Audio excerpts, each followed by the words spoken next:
한여름의 서울 도심은 끓어오르는 용광로처럼 뜨거웠지만 하늘 그룹 본사 최상층의 공기는 얼음장처럼 차가웠다.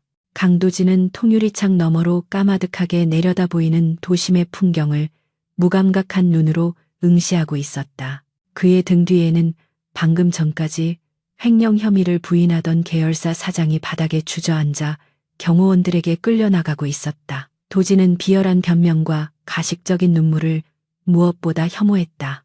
집무실의 문이 닫히고 다시금 정적이 찾아오자 도진은 책상 위에 놓인 보고서를 거칠게 집어던졌다. 완벽주의자인 그에게 인간의 탐욕이 만들어낸 오점들은 견딜 수 없는 불결함이었다. 그는 넥타이를 거칠게 풀어헤치며 소파에 몸을 기대었다. 30이라는 젊은 나이에 재계 서열 1위 그룹을 장악한 그를 사람들은 냉혈한이라 불렀다. 하지만 도진은 그 별명이 싫지 않았다. 감정은 판단을 흐리게 하는 불순물일 뿐이었다. 같은 시각 하늘그룹의 웅장한 로비에는 왜소한 체구의 한 소녀가 서 있었다. 이하은은 낡은 셔츠와 시장에서 산 검은 정장 치마를 입고 긴장한 표정으로 주변을 두리번거렸다. 오늘이 바로 고졸 인재 특별 채용으로 입사하는 첫날이었다. 하은은 터질 듯한 심장을 진정시키려 깊은 숨을 들이마셨다.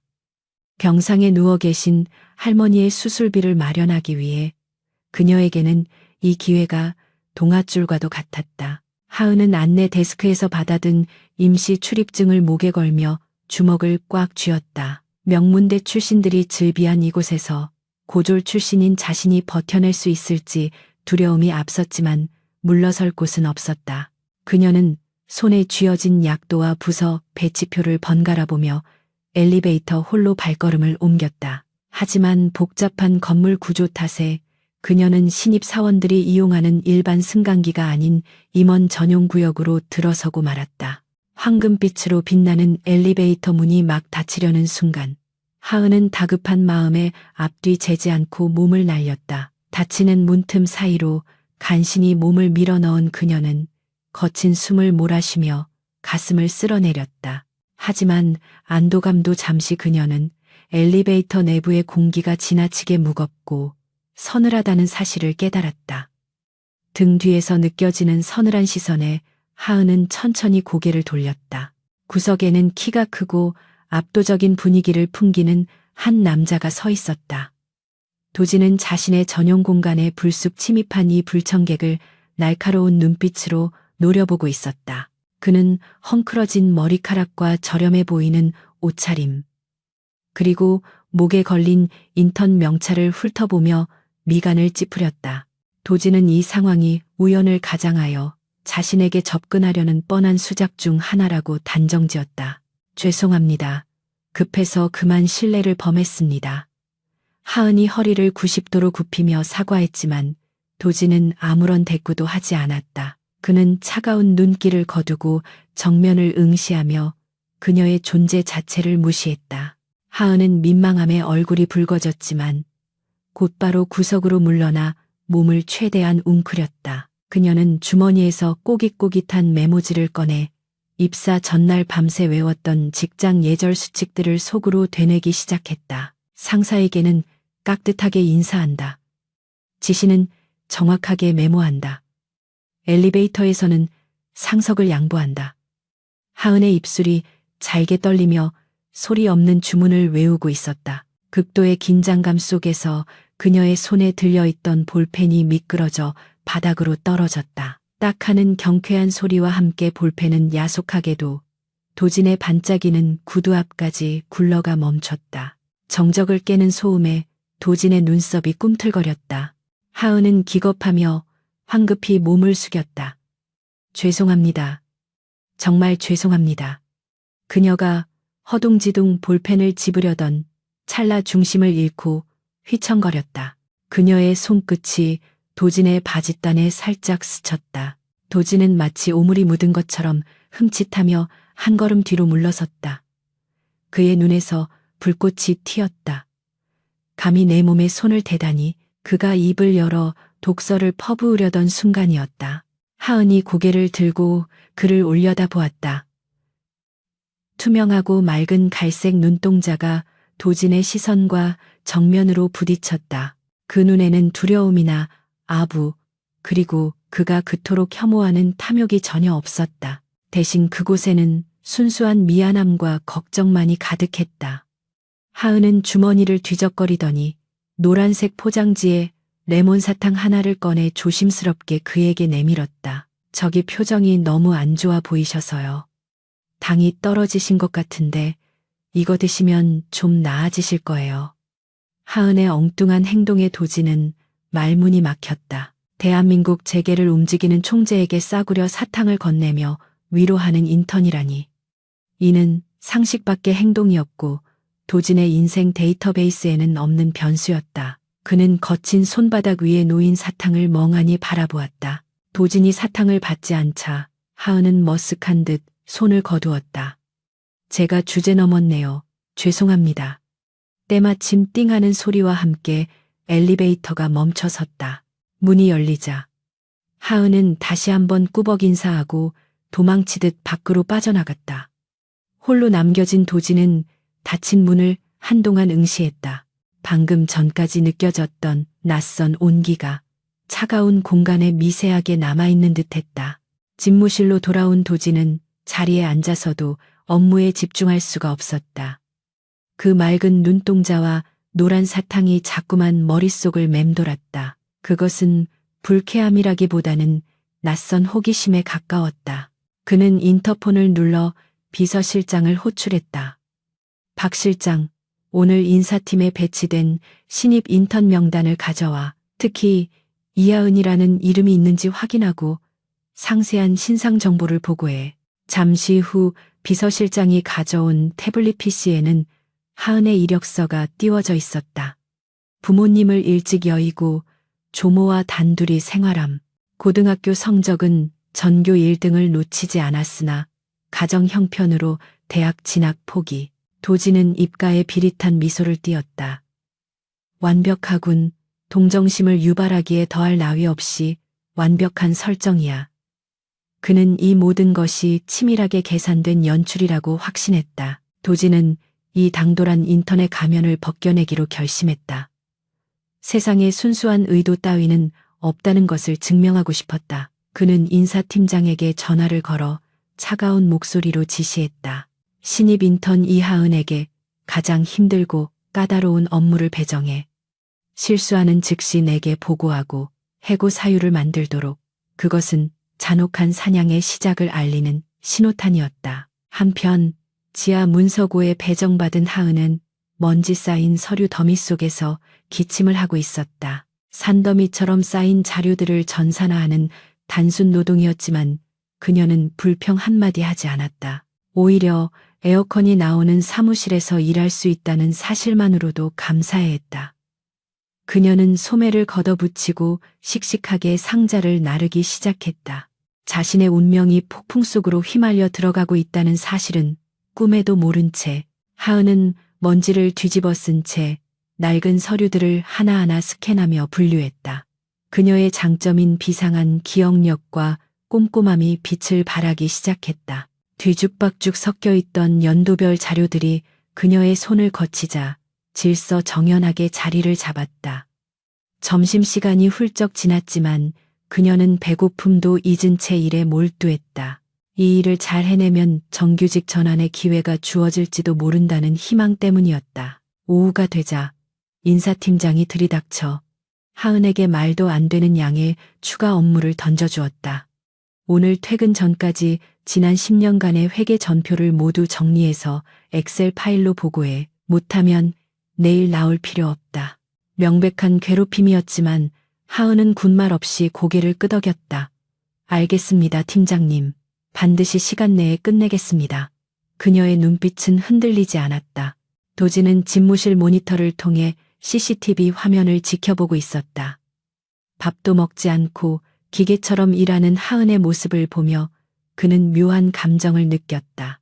보통의 사람이라면 벌써 포기하거나 울음을 터뜨렸을 것이다. 하지만 저 작은 소녀는 묵묵히 자신의 할 일을 해내고 있었다.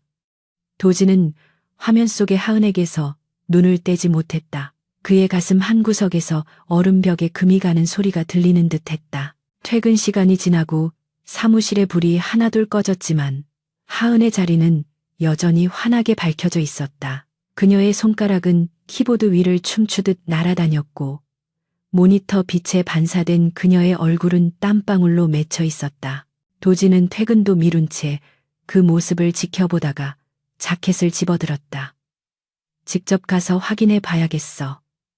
저 지독한 연기의 끝이 어디인지. 도진이 지하 문서고에 도착했을 때 하은은 마지막 파일을 저장하고 기지개를 켜고 있었다. 인기척을 느낀 그녀가 뒤를 돌아보았고 두 사람의 시선이 다시 한번 허공에서 얽혔다. 아까 엘리베이터 그분. 하은이 반가움에 눈을 동그랗게 떴다. 도진은 짐짓 엄숙한 표정으로 그녀에게 다가갔다. 여기서 뭐 하는 거지? 퇴근 시간은 이미 지났을 텐데 제가 맡은 일을 마무리하느라 늦었습니다. 그런데 혹시 이 회사 높으신 분이세요? 하은의 천진난만한 질문에 도진은 헛웃음을 삼켰다. 자신의 얼굴을 모르는 직원이 있다니 기가 찰 노릇이었다. 하지만 그는 정체를 밝히는 대신 그녀의 모니터를 힐끔 보았다. 화면에는 완벽하게 정리된 데이터가 정갈하게 나열되어 있었다. 전문가들이 며칠 걸릴 일을 반나절 만에 해낸 것이다. 도진의 눈에 놀라움이 스쳤다. 우연히 운이 좋았거나 누군가의 도움을 받은 게 분명해. 그는 애써 그녀의 능력을 부정하려 했다. 그때 하은의 배에서 꼬르륵 소리가 크게 울려 퍼졌다. 정적을 깨는 민망한 소리에 하은은 얼굴을 감싸 쥐었다. 죄송합니다. 제가 점심을 걸러서. 도진은 자신도 모르게 입꼬리가 살짝 올라가는 것을 느꼈다. 따라와. 도진이 짧게 말하고 몸을 돌렸다. 네? 어디로요? 하은이 당황하며 물었지만 도진은 대답 없이 앞장섰다. 밥을 먹어야 일을 더 시키든 해고를 하든 할 거 아니야. 그의 말투는 여전히 차가웠지만 그 속에 담긴 의도는 이전과는 조금 달라져 있었다. 이것은 호의가 아니다. 단지 관찰을 위한 과정일 뿐이다. 도진은 스스로에게 그렇게 변명하며 엘리베이터 버튼을 눌렀다. 강도진의 검은색 세단은 서울의 화려한 야경을 가로지르며 미끄러지듯 달렸다. 차 안에는 숨 막힐 듯한 정적만이 감돌았다. 조수석에 앉은 이하은은 안전벨트를 두 손으로 꽉 쥐은 채 창밖을 스쳐 지나가는 불빛들을 멍하니 바라보았다. 최고급 가죽 시트의 감촉도 은은하게 퍼지는 고급스러운 방향제 향기도 그녀에게는 그저 낯설고 불편한 것들 뿐이었다. 운전대를 잡은 도진은 곁눈질로 하은을 살폈다. 보통의 여자들이라면 이 상황에서 온갖 아양을 떨거나 호기심 어린 질문을 쏟아냈을 것이다. 하지만 이 조그만 인턴 사원은 마치 투명 인간이 되기로 작정한 사람처럼 숨소리조차 죽이고 있었다. 도진은 그녀의 침묵이 고도의 심리전일지도 모른다고 의심했다. 상대방의 궁금증을 유발하여 주도권을 잡으려는 계산된 행동일 수 있었다. 차가 멈춘 곳은 강남의 한 프라이빗 레스토랑 앞이었다. 발렛 파킹 직원이 깍듯하게 차문을 열어주자 하은은 쭈뼛거리며 내렸다. 입구에서부터 풍겨오는 위압적인 분위기에 그녀는 저도 모르게 도진의 옷자락을 잡을 뻔했다가 황급히 손을 거두었다. 도진은 그녀의 당황하는 기색을 놓치지 않고 관찰하며 입가에 냉소적인 미소를 지었다. 예약된 룸으로 들어서자 지배인이 정중하게 그들을 맞이했다. 도진은 메뉴판을 하은에게 밀어주며 무심하게 말했다. 먹고 싶은 대로 골라. 회사 돈으로 사주는 거니까 부담 갖지 말고. 하은은 메뉴판을 펼치자마자 눈이 휘둥그레졌다. 볶음밥 하나 가격이 그녀의 한 달 생활비와 맞먹었다. 그녀의 손이 미세하게 떨리는 것을 도진은 흥미롭게 지켜보았다. 하은은 메뉴판을 덮고 조심스럽게 물었다. 저기 대표님 죄송하지만 저는 그냥 물만 마셔도 될 것 같습니다. 가격이 너무 비현실적이라서 도저히 넘어갈 것 같지가 않아요. 도지는 그녀의 대답에 미간을 찌푸렸다. 내 성의를 무시하는 건가? 아니면 검소한 척 연기를 해서 점수를 따려는 수작인가? 그의 머릿속은 다시금 의심으로 가득 찼다. 그는 지배인을 불러 가장 비싼 코스 요리 2개를 주문해 버렸다. 음식이 나올 때까지 두 사람 사이에는 다시금 어색한 침묵이 흘렀다. 도지는 팔짱을 끼고 하은을 노려보며 직설적으로 물었다. 대학은 왜 안 갔지? 성적이 우수했다고 들었는데. 하은은 당황했지만 곧 담담하게 대답했다. 할머니 병원비가 급해서요. 대학 등록금보다는 수술비가 먼저였습니다. 너무나도 전형적인 심파극 같은 사연이었다. 도지는 속으로 코웃음을 쳤다. 가난하지만 효심 깊은 소녀라니 이 얼마나 진부한 설정인가. 그는 와인잔을 흔들며 그녀를 몰아붙였다. 요즘 세상에 장학금 제도도 많을 텐데 핑계가 너무 게으른 거 아닌가. 그의 날카로운 지적에 하은의 눈동자가 잠시 흔들렸지만 그녀는 곧바로 고개를 끄덕였다. 맞습니다. 제가 더 열심히 찾아보고 노력했더라면 길이 있었을지도 모릅니다. 하지만 당시에는 그럴 여유가 없었어요. 제 부족함 탓입니다. 찾아보고 제 부족함 탓입니다. 하은은 변명 대신 자신의 부족함을 인정했다. 예상치 못한 반응에 도지는 할 말을 잃었다. 보통은 억울함을 호소하거나 동정을 구했을 텐데 그녀는 담백하게 사실을 받아들였다. 도진의 가슴 한구석에서 알 수 없는 짜증이 치밀어 올랐다. 음식이 나오자 하은은 잠시 망설이다가 포크를 들었다. 그녀는 예법을 잘 몰라 서툴렀지만 음식 하나하나를 진심으로 음미하며 먹었다. 며칠을 굶은 사람처럼 허겁지겁 먹는 것이 아니라 귀한 음식을 대하는 경건함이 느껴졌다. 도지는 자신의 접시는 손도 대지 않은 채 그녀가 먹는 모습을 멍하니 바라보았다. 이상하게도 그녀가 오물거리는 모습을 보자 자신의 공허했던 위장이 채워지는 듯한 기분이 들었다. 식사를 마친 후 도지는 하은을 집 근처까지 데려다 주었다. 차가 좁고 가파른 달동네 골목길 입구에 멈춰 섰다. 이곳은 화려한 서울의 이면이자 도진이 평생 발을 들일 일이 없었던 소외된 구역이었다. 하은은 안전벨트를 풀며 고개를 숙였다. 오늘 정말 잘 먹었습니다. 그리고 죄송했습니다. 그녀의 진심 어린 인사에 도지는 핸들을 꽉 쥐었다. 하은이 차에서 내려 어두운 골목길로 사라지는 모습을 지켜보던 도지는 복잡한 감정에 휩싸였다. 만약 그녀의 모든 행동이 연기라면 그녀는 오스카상을 받아야 마땅했다. 하지만 만약 저 눈빛과 말이 진실이라면 도지는 고개를 세차게 저으며 잡념을 떨쳐냈다. 흔들리지 마, 강도진. 저건 다 계산된 거야.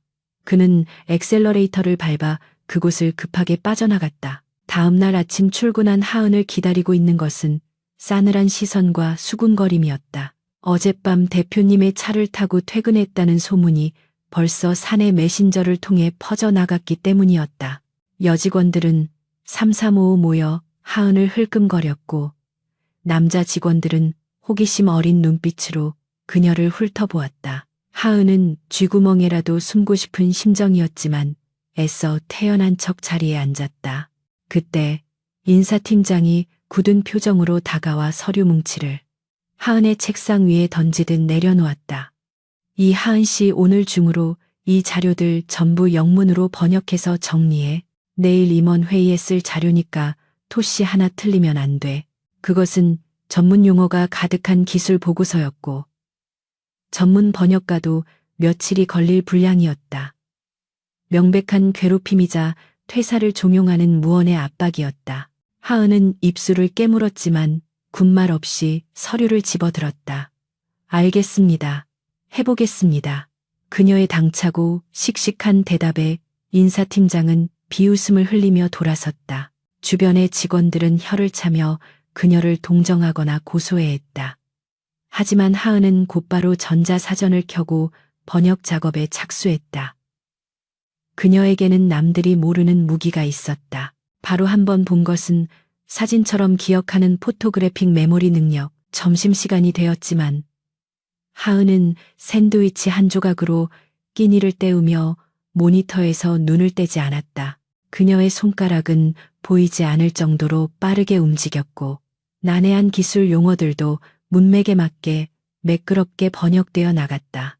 도지는 집무실에서 CCTV를 통해 그 모습을 지켜보고 있었다. 그는 내심 그녀가 울면서 포기하거나 자신에게 달려와 도움을 청하기를 기다리고 있었다. 하지만 시간은 흘러 어느덧 저녁이 되었고 하은의 작업 속도는 줄어들기는커녕 더 빨라지고 있었다. 도지는 초조함에 손가락으로 책상을 두드렸다. 도대체 넌 정체가 뭐지? 그는 자리에서 일어나 블라인드를 내렸다. 자신의 예상이 빗나가고 있다는 사실이 그를 불안하게 만들었다. 그는 이 테스트의 난이도를 더 높여야겠다고 생각했다. 퇴근 시간이 다가올 무렵 하은은 마침내 마지막 페이지의 번역을 마쳤다. 뻐근한 목을 돌리며 저장 버튼을 누르려는 순간 모니터 화면이 갑자기 검게 변하더니 컴퓨터가 꺼져버렸다. 당황한 하은이 본체를 확인해 보았지만 전원은 들어오지 않았다. 누군가 고의로 전원 코드를 뽑거나 서버를 건드린 것이 분명했다. 주변을 둘러보았지만 사무실에는 아무도 없었다. 절망적인 상황이었다. 하루 종일 작업한 결과물이 순식간에 날아갈 위기에 처했다. 보통 사람이라면 멘탈이 붕괴되어 주저앉았을 것이다. 하은의 눈가에 눈물이 맺혔지만 그녀는 울지 않았다. 대신 심호흡을 크게 하고 빈 종이와 펜을 꺼냈다. 그녀는 눈을 감고 머릿속에 저장된 문장들을 하나하나 끄집어내기 시작했다. 그녀의 뇌는 방금 작업한 내용들을 완벽하게 스캔하고 있었다. 다음 날 아침 대회의실에는 긴장감이 감돌았다. 주요 임원들이 모두 참석한 가운데 도진이 상석에 앉아 있었다. 인사팀장은 회심의 미소를 지으며 하은을 호출했다. 자료는 준비됐겠지. 못했으면 지금이라도 짐 싸서 나가는 게 좋을 거야. 그는 하은이 실패했을 것이라고 확신하며 도진에게 눈짓을 보냈다. 하지만 문이 열리고 들어온 하은의 손에는 두툼한 보고서가 들려 있었다. 하은은 떨리는 손으로 보고서를 임원들에게 배부했다. 컴퓨터 고장으로 인해 수기로 작성한 부분이 있어 죄송합니다. 하지만 내용은 원본과 정확히 일치합니다. 인사팀장은 믿을 수 없다는 표정으로 보고서를 훑어보았다. 글씨는 인쇄한 것처럼 정갈했고 내용은 원문의 뉘앙스까지 완벽하게 살려낸 수준급의 번역이었다. 회의실 곳곳에서 감탄사가 터져나왔다. 도진은 보고서를 덮고 하은을 날카롭게 응시했다. 수기로 작성했다면 컴퓨터가 꺼진 후에 기억에 의존해서 썼다는 건가? 그게 가능한 일이라고 생각하나? 그는 그녀의 능력을 시험하기 위해 보고서 중간에 있는 복잡한 수치를 지적하며 물었다. 73페이지 세 번째 줄에 있는 이번 분기 예상 수익률이 정확히 얼마지? 하은은 잠시의 망설임도 없이 대답했다. 전년 대비 12.5% 상승한 3,420억 원입니다. 그리고 그 수치는 보수적으로 잡았을 때의 기준이며 긍정적 시나리오에서는 15%까지 상승 가능하다고 명시되어 있습니다. 그녀의 목소리는 차분하고 확신에 차 있었다. 도진이 직접 페이지를 펴서 확인해보자. 그녀의 말이 토시 하나 틀리지 않고 정확했다. 좌중이 술렁거렸다. 단순한 인턴이 아니라 천재적인 능력을 가진 인재가 들어왔다는 사실에 임원들은 웅성거렸다. 인사팀장의 얼굴은 사색이 되어 있었다. 도진은 하은을 바라보았다. 촌스러운 옷차림에 피곤에 젖은 얼굴이었지만 그녀의 눈빛만은 보석처럼 빛나고 있었다. 도진은 처음으로 패배감을 느꼈다. 그리고 동시에 가슴 깊은 곳에서 뜨거운 무언가가 꿈틀거리는 것을 느꼈다. 잘했군. 도진이 짧게 내뱉었다. 칭찬에 인색한 그가 할 수 있는 최고의 찬사였다. 나가봐. 하은은 안도감에 다리가 풀릴 뻔했지만 끝까지 예의 바르게 인사하고 회의실을 나갔다. 문이 닫히고 그녀의 모습이 사라지자 도진은 묘한 상실감을 느꼈다. 그는 이제 인정해야만 했다. 그녀는 자신이 생각했던 그런 류의 여자가 아니라는 것을. 회의가 끝나고 도진은 복도로 나갔다. 저만치서 하은이 비틀거리며 걸어가고 있었다. 밤을 꼴딱 새운 데다가 긴장이 풀린 탓에 몸이 한계에 다다른 것이었다. 그녀가 휘청하며 벽을 짚으려다 그대로 바닥으로 쓰러지려는 순간 도진이 본능적으로 몸을 날렸다. 그의 단단한 팔이 하은의 가녀린 허리를 낚아채듯 안았다. 괜찮나? 도진의 다급한 목소리가 하은의 귓가에 울렸다. 하은은 희미하게 눈을 뜨고 자신을 안고 있는 남자의 얼굴을 올려다보았다. 항상 차갑기만 하던 대표님의 얼굴에 처음으로 걱정 어린 표정이 서려 있었다. 아, 죄송합니다. 또 폐를 끼쳤네요. 하은이 힘겹게 중얼거리고는 의식을 잃고 도진의 품에 안겼다. 도진은 깃털처럼 가벼운 그녀를 안아들고 비서실장에게 소리쳤다. 차 대기시켜 당장 병원으로 간다. 로비를 지나가는 직원들이 경악한 표정으로 쳐다보았지만 도진의 눈에는 아무것도 보이지 않았다.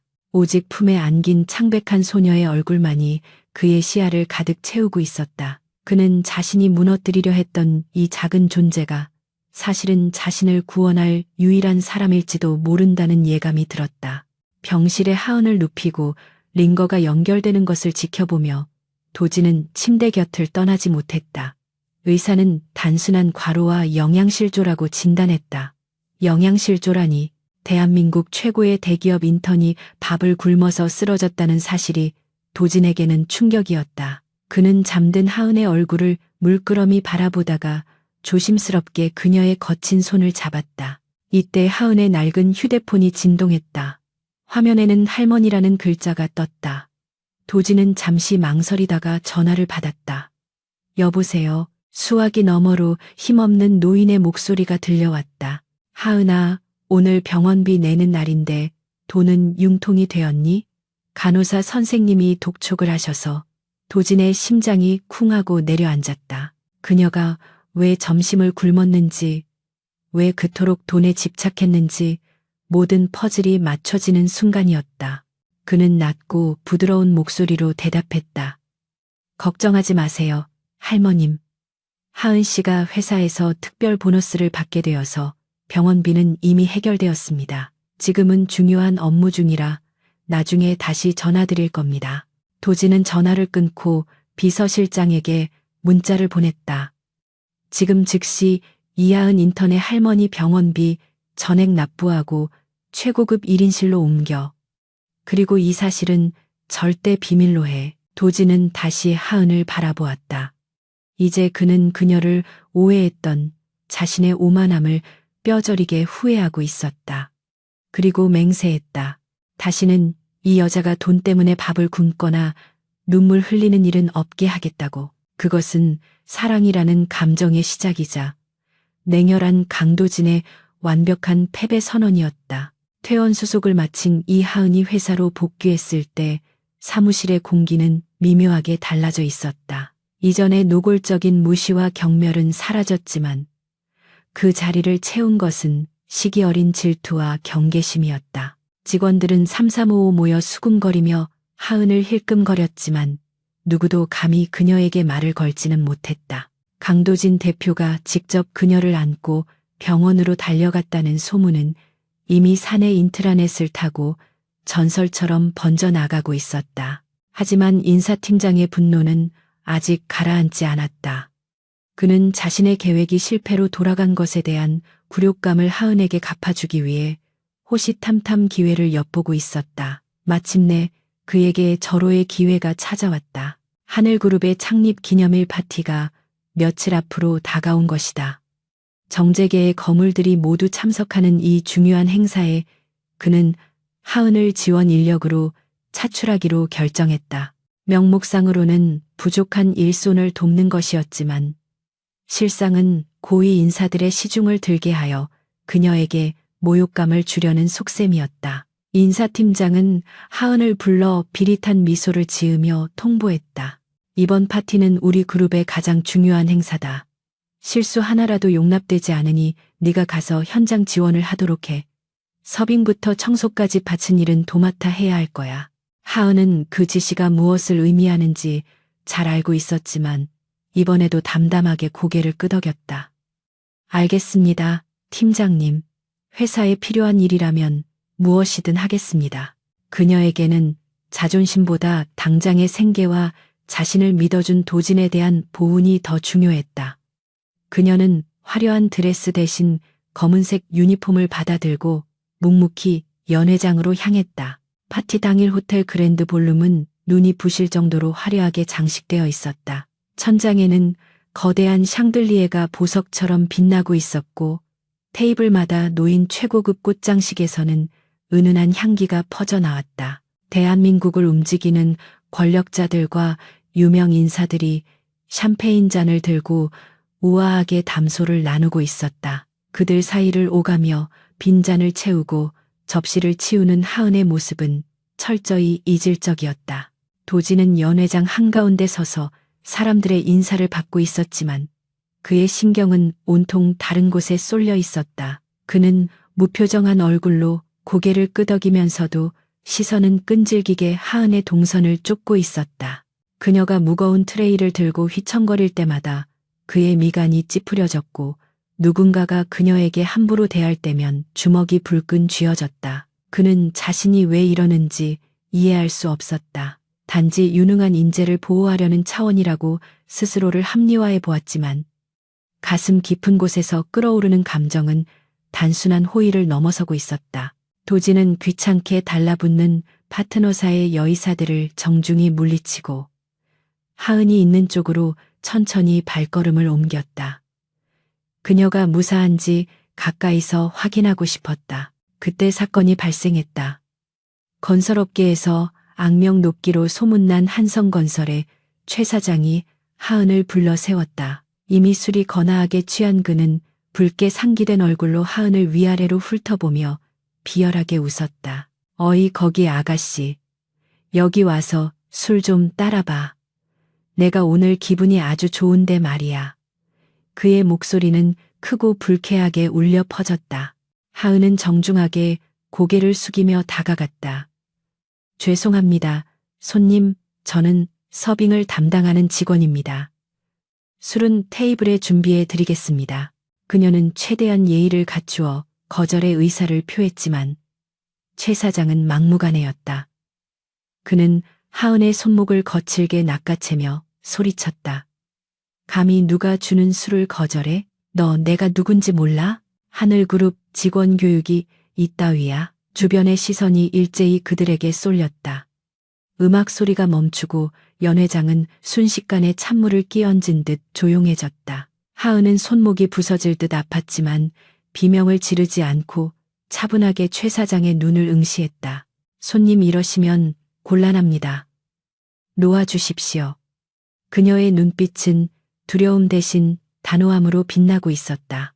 최 사장은 자신의 권위가 무시당했다고 생각했는지 더욱 분노하여 들고 있던 레드 와인잔을 하은의 얼굴에 뿌려버렸다. 붉은 액체가 그녀의 하얀 얼굴과 유니폼을 타고 뚝뚝 떨어졌다. 꼴에 자존심은 있어서 주제를 알아야지. 당장 무릎 꿇고 사과해. 안 그러면 강 대표한테 말해서 당장 잘라버리겠어. 모욕적인 상황에서도 하은은 울지 않았다. 그녀는 천천히 얼굴에 묻은 와인을 닦아내고는 흐트러짐 없는 자세로 섰다. 그녀의 머릿속은 빠르게 회전했다. 여기서 감정적으로 대응하면 회사의 이미지만 실추될 뿐이었다. 그녀는 또렷한 목소리로 말했다. 고객님 실수가 있으셨던 것 같습니다. 하지만 폭력과 모욕은 정당화될 수 없습니다. 그녀는 주변에 설치된 CCTV를 가리키며 말을 이었다. 현재 이 상황은 모두 녹화되고 있습니다. 하늘그룹은 직원의 인권을 최우선으로 보호합니다. 고객님의 행동은 명백한 업무 방해이자 폭행입니다. 지금 사과하지 않으시면 법적 절차를 밟겠습니다. 18살 소녀의 입에서 나왔다고는 믿기 힘든 논리 정연하고 당당한 경고였다. 좌중은 숨을 죽이고 이 상황을 지켜보았다. 최 사장은 하은의 당돌함에 말문이 막혀 얼굴이 불그락푸르락해졌다. 감히 인턴 주제에 나를 협박해? 그가 손을 들어 하은의 뺨을 내리치려던 찰나 누군가의 강철 같은 손이 그의 팔목을 허공에서 낚아챘다. 뼈가 으스러질 듯한 악력에 최 사장은 비명을 질렀다. 거기까지 하시죠, 최 사장님. 지옥에서 들려오는 듯한 낮고 차가운 목소리였다. 강도진이었다. 그는 최 사장의 팔을 거칠게 뿌리치며 하은의 앞을 막아섰다. 도진의 등은 마치 거대한 산처럼 하은을 완벽하게 가려주고 있었다. 도진의 눈동자는 분노로 인해 시퍼렇게 타오르고 있었다. 감히 누구 허락을 받고 내 사람에게 손을 대는 겁니까? 내 사람이라는 단어가 연회장에 메아리 쳤다. 하은은 멍하니 도진의 넓은 등을 바라보았다. 심장이 미친 듯이 뛰기 시작했다. 도진은 주머니에서 손수건을 꺼내 하은에게 건네주지도 않고 직접 그녀의 얼굴에 묻은 와인을 닦아주기 시작했다. 그의 손길은 놀라울 정도로 부드럽고 섬세했다. 주변 사람들은 경악을 금치 못했다. 결벽증에 가까운 강도진이 타인의 얼굴을 닦아주다니. 도진은 시선을 돌려 사색이 된 최 사장을 노려보았다. 우리 직원이 틀린 말을 했습니까? 폭행에 업무 방해 그리고 명예훼손까지. 경찰을 부를까요? 아니면 지금 당장 여기서 무릎 꿇고 사과하시겠습니까? 선택은 최 사장님 몫입니다. 하지만 한 가지는 기억하십시오. 오늘부로 한성건설과의 모든 계약은 파기입니다. 최 사장은 다리에 힘이 풀려 그 자리에 주저앉았다. 하늘그룹과의 계약 파기는 곧 회사의 부도를 의미했다. 그는 덜덜 떨며 하은의 바짓단을 잡고 애원했다. 잘못했습니다, 아가씨. 아니, 선생님. 제가 수리과에서 죽을 죄를 지었습니다. 제발 용서해 주십시오. 비굴하게 머리를 조아리는 그의 모습은 조금 전의 기세등등함과는 딴판이었다. 도진은 차갑게 그를 내려다보다가 경호원들에게 눈짓했다. 끌어내. 다시는 내 눈에 띄지 않게 해. 경호원들이 최 사장을 질질 끌고 나가자 도진은 하은의 어깨를 감싸 안았다. 가자. 여기 더 있을 필요 없어. 그는 수많은 사람들의 시선을 뒤로 한 채 하은을 데리고 연회장을 빠져나갔다. 그것은 명백한 선언이었다. 이 여자는 내가 보호한다는 무언의 공표였다. 엘리베이터에 타자마자 도진은 하은을 벽으로 밀어붙였다. 그의 눈빛은 여전히 분노로 일렁이고 있었지만 그 대상은 최 사장이 아닌 하은이었다. 너는 바보냐? 왜 가만히 당하고만 있어? 평소에는 그렇게 똑똑하게 굴더니 왜 피하지 않았냐고. 그의 고함 소리에 하은은 어깨를 움츠렸다. 피하면 대표님께 폐가 될까봐 그랬습니다. 오늘 중요한 자리라고 들었습니다. 제가 소란을 피우면 회사의 체면이. 하은의 말이 끝나기도 전에 도진이 주먹으로 벽을 내리쳤다.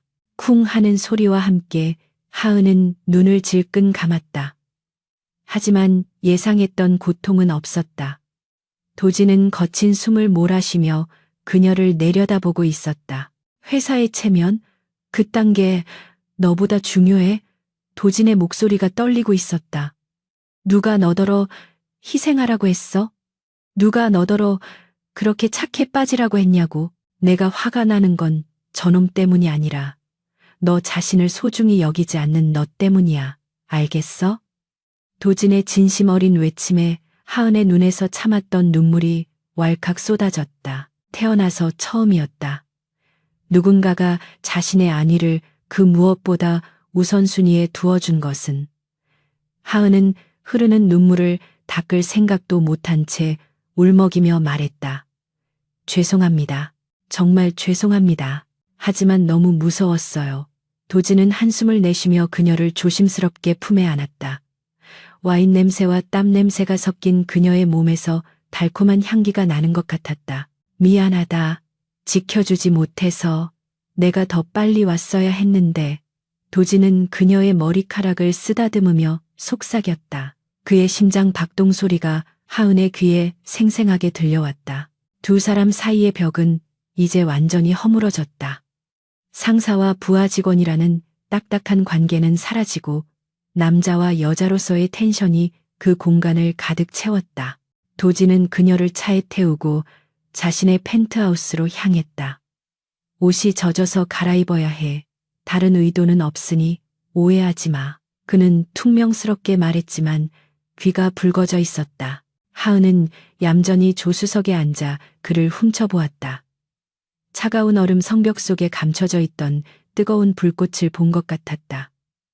그녀의 가슴 속에도 낯선 설렘이 피어오르기 시작했다. 도진의 펜트하우스는 상상 이상으로 넓고 호화로웠지만 어딘가 모르게 쓸쓸한 기운이 감돌았다. 그는 하은에게 새 셔츠와 트레이닝 바지를 건네주며 욕실을 가리켰다. 씻고 나와. 따뜻한 차 준비해 둘 테니까. 하은이 욕실로 들어가자 도진은 소파에 주저앉아 얼굴을 감싸 쥐었다. 자신이 지금 무슨 짓을 하고 있는지 혼란스러웠다. 하지만 분명한 것은 더 이상 그녀를 놓아줄 수 없다는 사실이었다. 그녀가 모욕당하는 것을 보았을 때 느꼈던 사리에 가까운 분노는 그에게 경종을 울렸다. 이것은 단순한 관심이 아니었다. 그것은 소유욕이자 보호 본능이었고 어쩌면 사랑의 시작일지도 몰랐다. 그는 주방으로 가서 서툰 솜씨로 꿀물을 타기 시작했다. 씻고 나온 하은은 도진의 헐렁한 셔츠를 입고 있었다. 소매가 너무 길어 손이 보이지 않았고 바지는 줄줄 흘러내렸다. 물기를 머금은 그녀의 모습은 청초하고 아름다웠다. 도진은 잠시 넋을 잃고 그녀를 바라보았다. 꿀물을 건네는 그의 손이 미세하게 떨렸다. 하은은 컵을 받아들고 조용히 물었다. 대표님, 왜 저에게 이렇게 잘해주시나요? 도진은 그녀의 맞은편에 앉아 진지한 눈빛으로 대답했다. 처음에는 호기심이었어. 가식적인 여자들과 다를 바 없다고 생각해서 가면을 벗겨내고 싶었지. 하지만 지금은 아니야. 네가 보여준 능력과 진심, 그리고 그 무모할 정도의 용기가 나를 변화시켰어. 그는 잠시 말을 멈추고 뜸을 들였다. 이하은, 너는 내가 평생 쌓아온 원칙들을 단 며칠 만에 무너뜨렸어. 책임져. 도진의 고백 아닌 고백에 하은의 얼굴이 붉게 물들었다. 책임지라는 말이 이렇게 로맨틱하게 들릴 수 있다는 것을 그녀는 처음 알았다. 하지만 현실의 벽은 여전히 높았다. 저는 고졸 인턴이고 대표님은 상관없어. 도진이 그녀의 말을 잘랐다. 학벌 집안 배경 그딴 건 내가 다 가지고 있으니까 너는 그냥 내 옆에 있기만 하면 돼. 내가 널 최고의 자리에 올려놓을 거야. 그러니 넌 나만 믿고 따라와. 그의 목소리에는 거부할 수 없는 확신과 오만이 담겨 있었지만 그것이 오히려 하은에게는 든든한 버팀목처럼 느껴졌다. 그날 밤 두 사람은 많은 이야기를 나누었다. 하은은 자신의 어린 시절과 꿈에 대해 이야기했고 도진은 자신의 고독했던 성장 과정을 털어놓았다. 서로 다른 세상에서 살아온 두 영혼이 맞닿아 공명하는 순간이었다. 도진은 그녀가 잠들 때까지 곁을 지켰다. 소파에서 곤히 잠든 그녀의 얼굴을 보며 그는 맹세했다. 다시는 누구도 그녀를 상처 입히지 못하게 하겠다고. 하지만 평화는 오래가지 않았다. 다음 날 회사에는 더 큰 폭풍우가 기다리고 있었다. 최 사장의 사건이 언론에 왜곡되어 보도된 것이다. 갑질 인턴 대기업 총재를 등에 업고 파트너사 임원 폭행이라는 자극적인 헤드라인이 포털 사이트 메인을 장식했다. 누군가가 악의적으로 편집한 영상이 유포되고 있었다. 영상 속에서 하은은 최 사장을 노려보며 협박하는 듯한 모습만 담겨 있었고 도진이 최 사장의 팔을 꺾는 장면이 폭력적으로 부각되어 있었다. 여론은 순식간에 악화되었다. 네티즌들은 하은의 신상을 털기 시작했고 하늘그룹 불매 운동까지 거론되었다. 도진의 집무실 앞에는 기자들이 진을 치고 있었다. 비서실장은 창백한 얼굴로 보고했다. 대표님 상황이 좋지 않습니다. 이대로라면 주가가 폭락할 수도 있습니다. 이 사회에서 해명을 요구하고 있습니다. 이하은 인턴을 희생양으로 삼아야 한다는 의견이 지배적입니다. 도진은 주먹으로 책상을 내리쳤다. 그따위 늙은이들 말은 들을 필요 없어. 홍보팀 가동해서 원본 영상 확보하고 반박 기사내. 하지만 적들은 생각보다 치밀했다. 원본 영상이 담긴 CCTV 서버가 해킹당해 데이터가 삭제된 것이다. 내부에 조력자가 없다면 불가능한 일이었다. 도진은 직감적으로 깨달았다. 이것은 단순한 우발적 사건이 아니라 자신을 끌어내리려는 세력의 조직적인 음모라는 것을. 그리고 그 중심에는 하은이 미끼로 사용되고 있었다. 하은은 자신의 자리에 앉아 쏟아지는 악플들을 보며 몸을 떨고 있었다.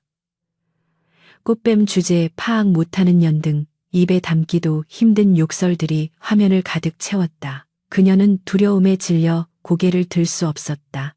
그때 도진이 거친 발걸음으로 사무실에 들어왔다.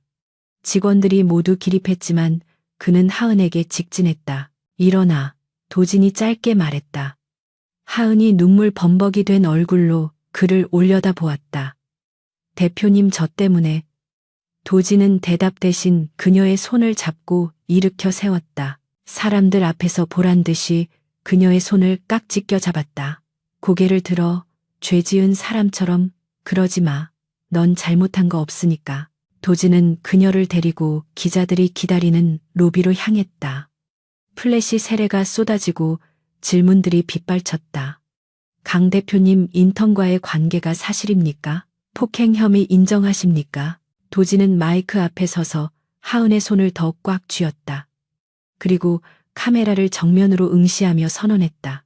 지금 보도된 내용은 명백한 허위 사실입니다. 이 자리에서 진실을 밝히겠습니다.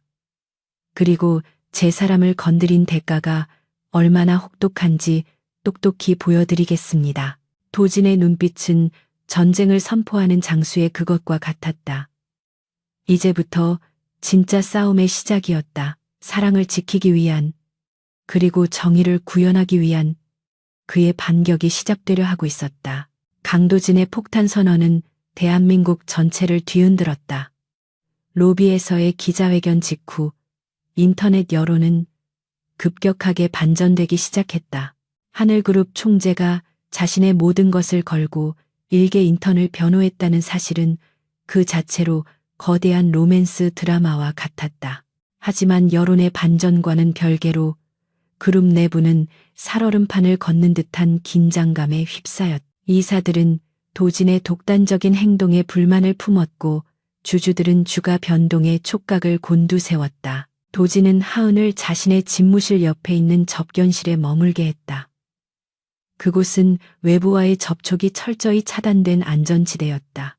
하은은 소파에 앉아 도진이 건네준 따뜻한 차를 마시며 떨리는 마음을 진정시켰다. 그녀는 자신이 감당하기에는 너무 큰 파도의 중심에 서 있다는 사실이 두려웠지만 유리창 너머로 보이는 도진의 뒷모습이 그녀에게 용기를 주었다. 그는 전화기를 붙들고 법무팀과 홍보팀을 진두지휘하며 거침없이 적들을 쓸어버리고 있었다. 한편 기획조정실의 민서연 상무는 분노로 몸을 떨며 자신의 사무실 유리잔을 벽에 던졌다. 그녀는 명문가 출신의 뛰어난 미모와 능력을 겸비한 여성으로 오랫동안 도진의 옆자리를 욕심내왔다. 그런데 어디서 굴러먹던 흑수저 고졸 인턴이 나타나 도진의 시선을 독차지하고 심지어 그 냉철한 강도진을 감정적으로 만들었다는 사실을 견딜 수 없었다. 그녀의 자존심은 산산조각이 났다. 민 상무는 인터폰을 눌러 앞서 하은을 괴롭혔던 인사팀장을 호출했다. 인사팀장 역시 도진에게 찍혀 좌천될 위기에 처해 있었기에 두 사람의 이해관계는 완벽하게 일치했다.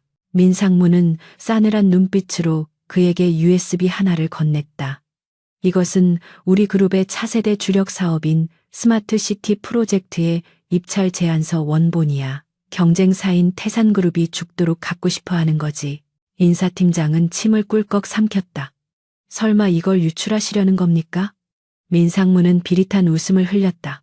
아니, 유출은 저 건방진 인턴이 하게 될 거야. 그녀는 치밀한 계획을 설명했다. 하은에게 중요한 데이터 정리를 맡기는 척하면서 이 파일에 접근하게 하고 그 기록을 남긴 뒤 실제 파일은 태산그룹 측 브로커에게 넘기는 시나리오였다. 내부 기밀 유출은 해고는 물론이고 구속 수사까지 가능한 중범죄였다. 다음 날 오후 도진이 긴급 임원 회의에 들어간 사이 인사팀장이 하은을 찾아왔다. 그는 이전과는 확연히 다른 짐짓 뉘우치는 듯한 비굴한 표정으로 하은에게 부탁했다. 이하은 씨, 지난번엔 내가 정말 미안했네. 사죄의 의미로 내가 중요한 업무 기회를 하나 주고 싶은데 민 상무님께서 급하게 찾으시는 자료가 있는데 내 보안 카드가 오류가 나서 말이야. 하은은 잠시 망설였지만 회사 내에서 자신의 입지를 다지기 위해서는 업무 능력을 증명해야 한다고 생각했다. 더 이상 도진의 보호막 뒤에 숨어만 있을 수는 없었다. 그녀는 인사팀장이 건넨 USB를 받아들고 지정된 보안 서버실로 향했다. 그녀의 임무는 USB에 담긴 데이터를 서버에 업로드하고 백업하는 단순한 작업이었다. 하지만 그녀는 몰랐다. 그 USB에는 악성 코드가 심어져 있었고 파일이 업로드되는 즉시 외부 서버로 복사되어 전송되도록 설계되어 있다는 것을. 하은이 작업을 마치고 사무실로 돌아오자마자 회사 전체에 비상 사이렌이 울렸다. 보안팀 직원들이 들이닥쳐 하은의 자리를 포위했다. 무슨 일이죠? 하은이 놀라 물었지만 그들은 대답 대신 그녀의 팔을 억세게 붙잡았다. 정보보안법 위반 및 산업 스파이 혐의로 긴급 체포합니다. 하은은 눈앞이 캄캄해졌다. 회의 중이던 도진은 비서실장의 다급한 보고를 받고 자리를 박차고 일어났다. 그가 로비에 도착했을 때 하은은 이미 보안팀에 의해 죄인처럼 끌려가고 있었다. 도진의 고함 소리가 로비를 쩌렁쩌렁 울렸다. 당장 그 손 놓지 못해. 보안팀장은 멈칫하며 곤란한 표정을 지었다. 대표님, 스마트시티 입찰 정보가 태산그룹으로 넘어갔습니다. 로그 기록을 확인한 결과 범인은 이하은 인턴입니다. 증거는 명백했다. 하은의 아이디로 접속한 기록, 데이터 전송 내역, 그리고 그녀의 주머니에서 발견된 문제의 USB까지. 민 상무는 회심의 미소를 지으며 나타났다. 강 대표님, 실망이네요.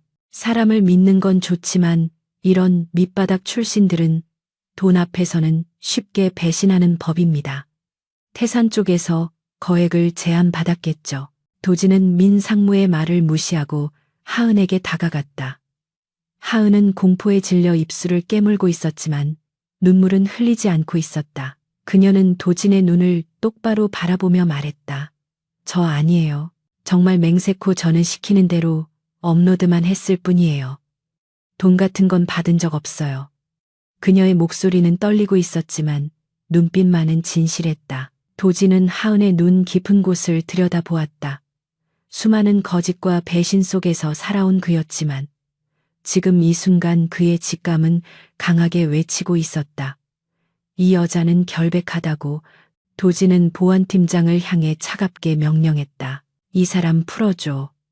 내가 보증한다. 보안팀장은 난처해하며 반박했다. 하지만 대표님, 이사회에서 즉각적인 해고와 고발을 요구하고 있습니다. 피해액만 수천억 원이 예상됩니다. 상관없어. 모든 책임은 내가 진다. 도진은 하은의 손목을 잡고 자신의 집무실로 끌고 갔다. 뒤에서 민 상무가 악을 쓰며 소리쳤다. 강도진, 미쳤어? 이건 배임이야. 회사를 말아먹을 셈이야. 하지만 도진은 뒤도 돌아보지 않았다. 엘리베이터 문이 닫히고 둘만의 공간이 되자 도진은 하은의 어깨를 잡고 물었다. 지금부터 내가 묻는 말에 사실대로만 대답해. 그 USB 누구한테 받았지? 하은은 떨리는 목소리로 인사팀장에게 받았던 상황을 상세하게 설명했다. 도진의 눈매가 날카로워졌다. 인사팀장 따위가 단독으로 벌일 일이 아니었다. 배우가 있다. 그리고 그 배우는 회사 내부 시스템을 훤히 꿰뚫고 있는 고위직일 것이 분명했다. 도진은 곧바로 자신의 비밀 개인 수사팀을 호출했다. 그들은 경찰보다 더 뛰어난 해킹 실력과 정보력을 가진 전문가 집단이었다. 도진은 하은에게 노트북을 건네며 말했다. 내 기억력을 믿어. 아까 그 파일들을 볼 때 뭔가 이상한 점은 없었나? 아주 사소한 거라도 좋아. 하은은 눈을 감고 기억의 궁전으로 들어갔다. 그녀의 머릿속에서 아까 보았던 모니터 화면이 고화질 사진처럼 재생되었다. 파일명, 용량, 생성 날짜, 그리고 헥사 코드들. 하은이 눈을 번쩍 떴다. 있어요.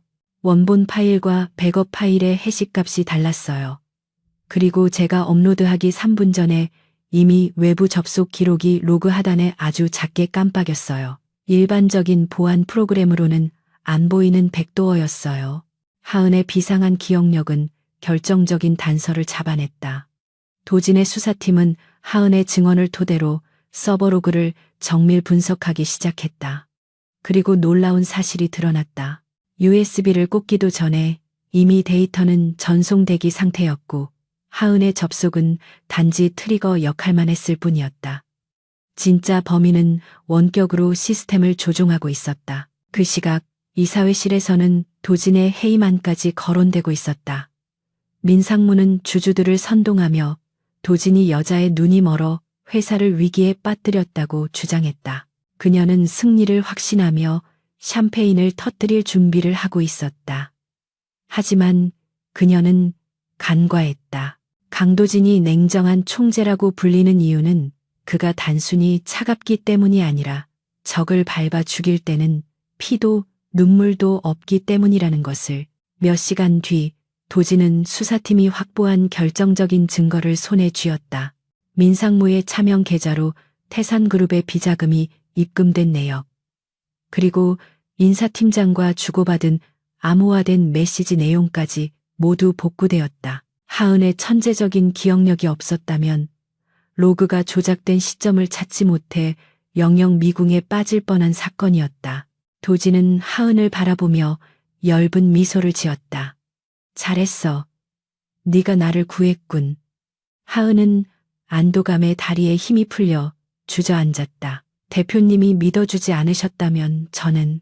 도진은 그녀를 일으켜 세우며 머리를 쓰다듬었다. 말했잖아. 내 사람은 내가 지킨다고. 이제 반격할 시간이야. 준비됐나? 도진은 하은을 대동하고 이사회실 문을 걷어차듯 열고 들어갔다. 격렬하게 토론하던 이사들이 일제히 침묵했다. 민상무가 비웃으며 입을 열었다. 이제야 사태의 심각성을 깨닫고 사표라도 쓸어 오셨나 봐요.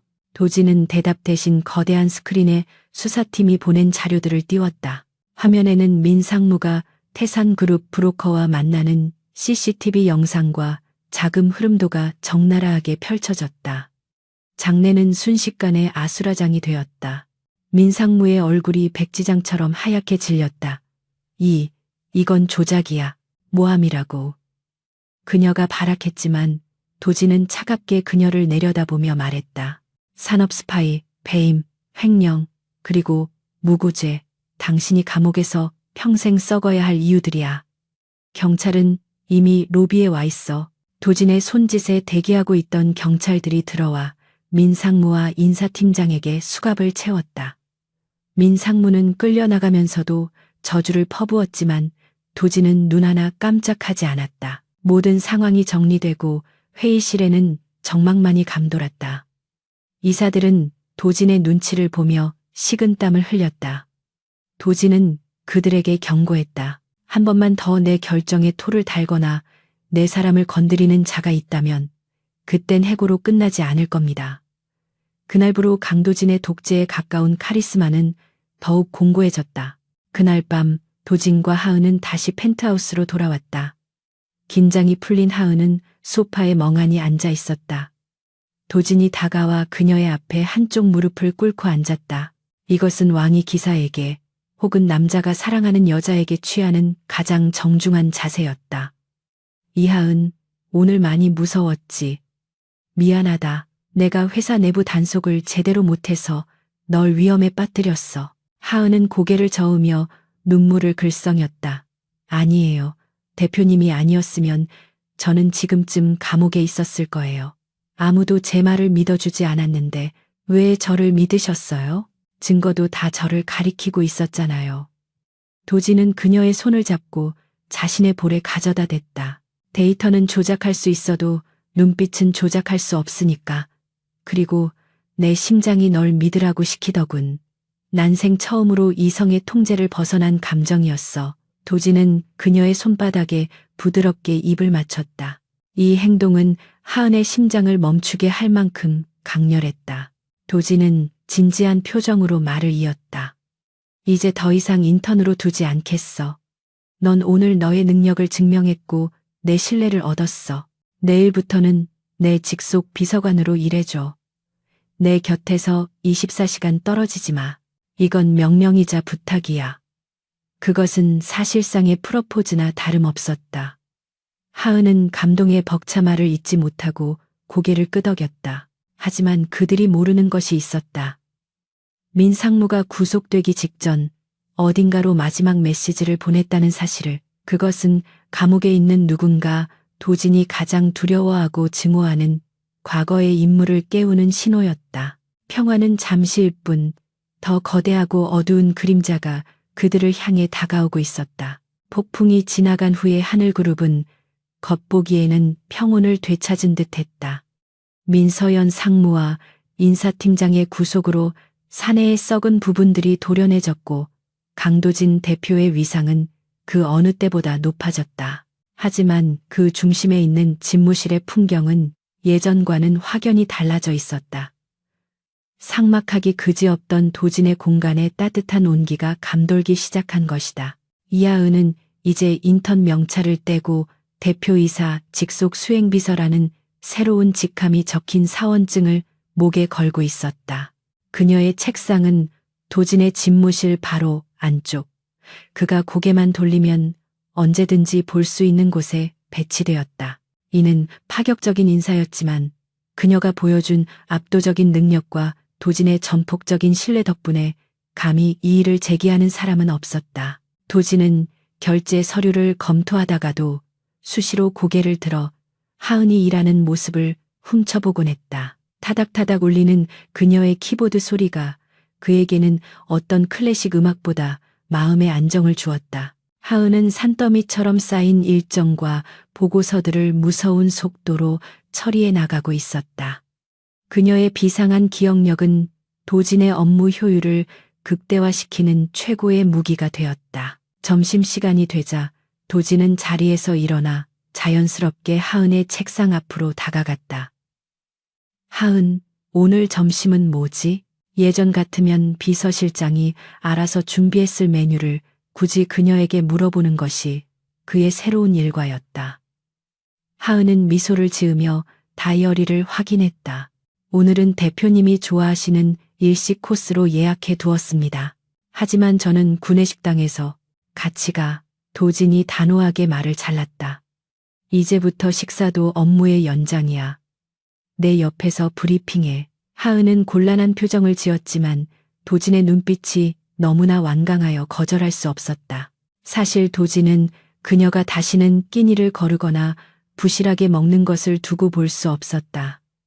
그는 그녀를 살찌우고 건강하게 만드는 것을 최우선 목표로 삼고 있었다. 두 사람의 관계는 미묘한 줄타기를 하고 있었다.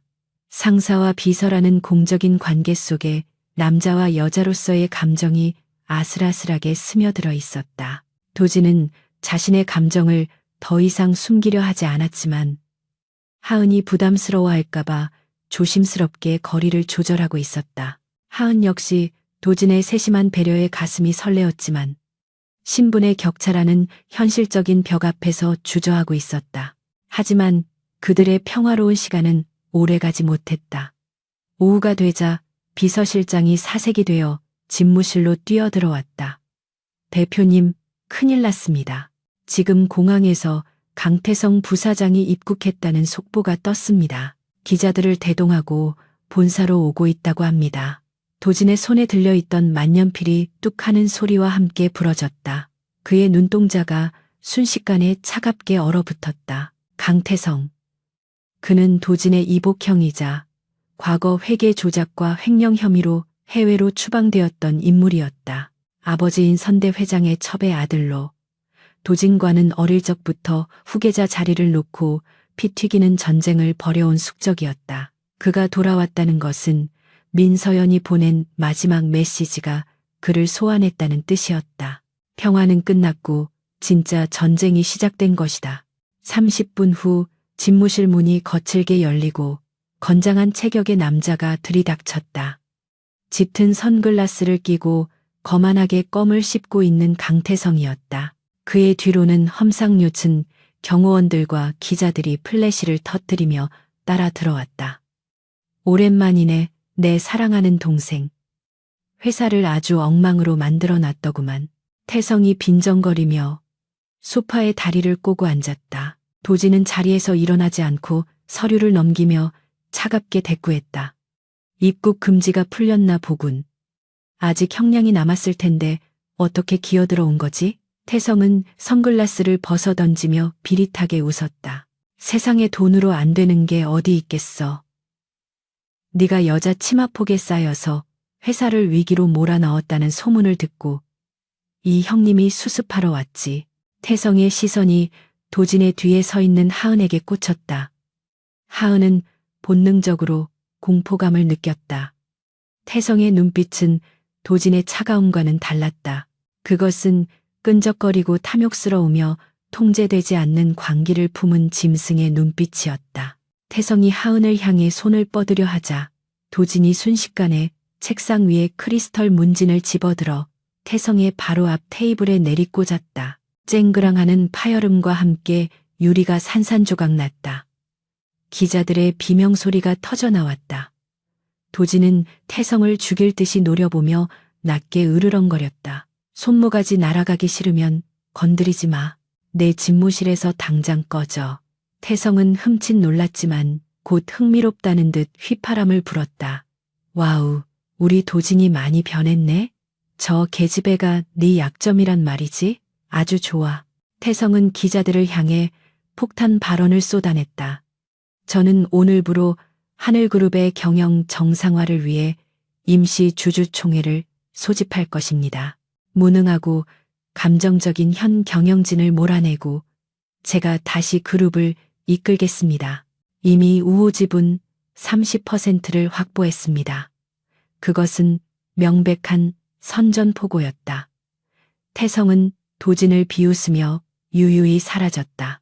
그날 밤 도진과 하은은 퇴근하지 않고 대책회의에 돌입했다. 상황은 심각했다. 태성은 해외 투기 자본과 손을 잡고 막대한 자금력으로 주식을 매집하고 있었다. 게다가 도진에게 불만을 품고 있던 구세력들이 태성 쪽으로 줄을 서기 시작했다.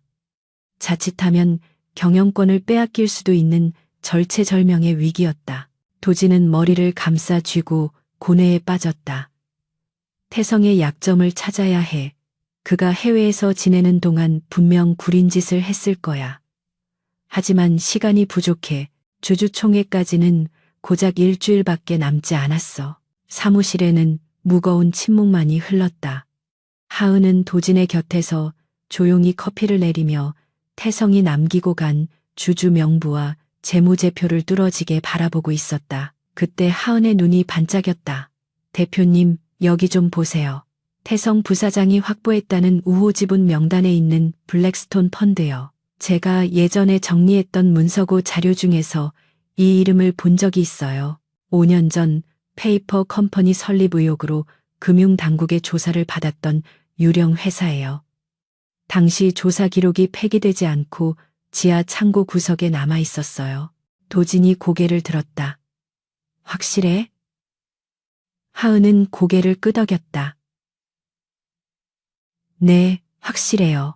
그 회사의 실소유주 명의가 강태성 부사장의 외삼촌 이름으로 되어 있었던 걸로 기억해요. 만약 그 연결고리를 증명할 수 있다면 태성 부사장은 내부자 거래 및 시세 조작 혐의로 다시 감옥에 갈 거예요. 하은의 비상한 기억력이 또 한 번 빛을 발하는 순간이었다. 도진은 흥분하여 하은의 어깨를 잡았다. 넌 정말 나의 행운의 여신이야. 당장 지하 문석으로 가서 그 원본을 찾자. 두 사람은 보안 요원도 대동하지 않고 은밀하게 지하로 내려갔다. 엘리베이터가 내려가는 동안 도진은 하은의 손을 꼭 잡고 있었다. 고마워. 네가 없었다면 난 벌써 무너졌을 거야. 하은은 수줍게 웃으며 그의 손을 마주 잡았다. 지하 문서고는 어둡고 습했다. 두 사람은 먼지를 뒤집어쓰며 5년 전의 서류 박스들을 뒤졌다. 1시간쯤 지났을까? 하은이 환호성을 질렀다. 찾았어요. 여기 있어요. 그녀가 들어올린 낡은 서류철에는 강태성의 불법 거래 내역이 고스란히 담겨 있었다. 이것만 있으면 태성을 단번에 제압할 수 있었다. 하지만 그들이 승리의 기쁨을 만끽하기도 전에 문서고의 철문이 쾅하는 소리와 함께 잠겨버렸다. 그리고 천장의 환풍구에서 매캐한 연기가 뿜어져 나오기 시작했다. 누군가가 그들을 가두고 불을 지른 것이다. 화재 경보기가 요란하게 울려 퍼졌지만 스프링클러는 작동하지 않았다. 태성의 짓이 분명했다. 그는 증거를 없애기 위해 도진과 하은을 생매장하려 한 것이다. 연기가 순식간에 차오르자 하은은 기침을 하며 주저앉았다. 대표님, 숨을 못 쉬겠어요. 도진은 셔츠를 벗어 하은의 코와 입을 막아주었다. 정신 차려. 여기서 나갈 수 있어. 나만 믿어. 도진은 주위를 둘러보며 탈출구를 찾았지만 철문은 꿈쩍도 하지 않았다. 불길은 점점 거세지고 있었다. 도진은 하은을 구석의 가장 안전한 곳으로 밀어넣고 무거운 철제 선반을 들어 문을 가격하기 시작했다. 쾅, 쾅, 그의 손에서 피가 흘러내렸지만 그는 멈추지 않았다. 평소의 냉정함은 사라지고 오직 하은을 살려야 한다는 처절한 본능만이 그를 움직이고 있었다. 하은아, 조금만 참아. 절대 널 죽게 내버려 두지 않아. 하은은 흐릿해지는 의식 속에서 필사적으로 문을 부수려는 도진의 뒷모습을 바라보았다. 그는 울고 있었다. 그 천하의 강도진이 눈물을 흘리며 소리치고 있었다. 제발, 제발, 열려라. 그녀는 손을 뻗어 그의 다리를 잡으려 했지만 힘이 들어가지 않았다. 뜨거운 열기가 그녀의 목을 조여왔다. 그 순간 밖에서 웅성거리는 소리와 함께 도끼로 문을 찍는 소리가 들렸다. 도진의 연락을 받고 달려온 경호팀이었다. 문이 뜯겨 나가고 신선한 공기가 들어왔다. 도진은 쓰러진 하은을 안고 불길을 뚫고 밖으로 뛰쳐나왔다. 그의 얼굴과 옷은 그을음으로 엉망이었지만 품에 안긴 하은만은 다치지 않게 필사적으로 감싸고 있었다. 구급차 안에서 하은이 눈을 떴을 때 도진은 산소 마스크를 쓴 채 그녀의 손을 잡고 있었다. 그의 눈은 충혈되어 있었고 손은 덜덜 떨리고 있었다. 깨어났어? 괜찮아? 도진의 목소리는 갈라져 있었다. 하은은 힘겹게 고개를 끄덕이며 그의 손등에 떨어진 눈물을 닦아주었다. 살았어요. 우리 살았어요. 병실에 도착한 후 도진은 하은이 잠들 때까지 곁을 떠나지 않았다. 그는 잠든 그녀의 이마에 키스하며 나직하게 맹세했다. 강태성, 넌 건드리지 말아야 할 것을 건드렸어. 이제 경영권 따위는 중요하지 않아. 널 지옥 끝까지 쫓아가서 찢어 발겨주마. 그의 눈빛은 더 이상 이성적인 CEO의 것이 아니었다. 복수심에 불타는 야수의 눈빛이었다. 다음 날 아침 하은은 병실에서 눈을 떴다. TV 뉴스에서는 하늘그룹 본사 화재 사건이 대서특필되고 있었다. 단순한 전기 누전으로 보도되고 있었지만 하은은 진실을 알고 있었다. 그녀는 침대 옆 협탁에 놓인 서류 봉투를 보았다. 어젯밤 도진이 목숨을 걸고 지켜낸 강태성의 비리 증거였다. 그때 병실 문이 열리고 도진이 들어왔다. 그는 말끔한 정장 차림이었지만 눈 밑에는 짙은 다크서클이 있었다. 몸은 좀 어때? 도진이 부드럽게 물었다. 하은은 고개를 끄덕이며 서류 봉투를 가리켰다. 이거 경찰에 넘기실 건가요? 도진은 차가운 미소를 지으며 고개를 저었다. 아니, 경찰에 넘기기엔 너무 아까워. 이걸로 놈을 단순히 감옥에 보내는 걸로는 부족해. 나는 놈이 가진 모든 것을 빼앗고 처참하게 짓밟혀서 내 발 아래 기어 다니게 만들 거야. 주주총회장에서 공개 처형을 할 생각이다. 도진의 계획은 잔혹하고 철저했다. 그는 태성에게 가장 높은 곳에서 추락하는 절망을 맛보게 해주려 했다. 하지만 그들은 모르고 있었다. 궁지에 몰린 쥐가 고양이를 무는 법이라는 것을. 태성은 자신의 범죄가 드러날 것을 직감하고 최후의 발악을 준비하고 있었다. 그는 도진을 직접 공격하는 것이 불가능하다면 그의 가장 큰 약점인 하은을 제거하기로 결심했다. 병원 밖에는 이미 태성이 고용한 전문 킬러들이 하은의 병실을 주시하고 있었다. 도진은 하은에게 퇴원하면 자신의 펜트하우스에서 지내라고 했다. 24시간 경호를 붙였지만 그의 불안감은 사라지지 않았다. 그는 하은의 손에 특수 제작된 스마트워치를 채워주었다. 위급 상황이 생기면 버튼만 눌러. 내가 어디에 있든 5분 안에 내게 갈 테니까. 하은은 그 시계가 단순한 기계가 아니라 도진의 심장과 연결된 생명줄처럼 느껴졌다. 그날 오후 도진은 주주총회 준비를 위해 잠시 회사를 비워야 했다. 하은은 병실에 홀로 남았다. 경호원들이 문 밖을 지키고 있었기에 안전하다고 생각했다. 그러나 간호사로 위장한 여자가 들어와 링거의 주사약을 주입하려는 순간 하은은 이상한 낌새를 눈치챘다. 간호사의 손목에 있는 문신, 그것은 어제 태성과 함께 있던 경호원들의 것과 같았다. 하은은 본능적으로 비상 버튼을 누르려 했지만 여자가 더 빨랐다. 그녀는 하은의 입을 틀어막고 주사기를 목에 가져다 댔다. 소리치면 즉사야. 얌전히 따라와. 강태성 부사장님이 널 아주 보고 싶어 하셔. 하은은 절망적인 눈으로 도진이 준 시계를 바라보았다. 손이 닿지 않았다. 그 시각 도진의 차가 병원을 막 빠져나가고 있었다. 갑자기 그의 스마트워치에서 경고음이 울렸다. 하은의 심박수가 비정상적으로 급증하고 있다는 신호였다. 도진은 핸들을 급격하게 꺾으며 소리쳤다. 차 돌려. 당장 병원으로 돌아가. 타이어 타는 냄새와 함께 차가 굉음을 내며 유턴했다. 도진의 심장이 터질 듯이 뛰고 있었다. 조금만 늦어도 그녀를 영원히 잃을 수 있다는 공포가 그를 엄습했다. 강도진의 차가 병원 주차장으로 미끄러지듯 들어왔을 때 그의 심장은 이미 한계치를 넘어서 뛰고 있었다.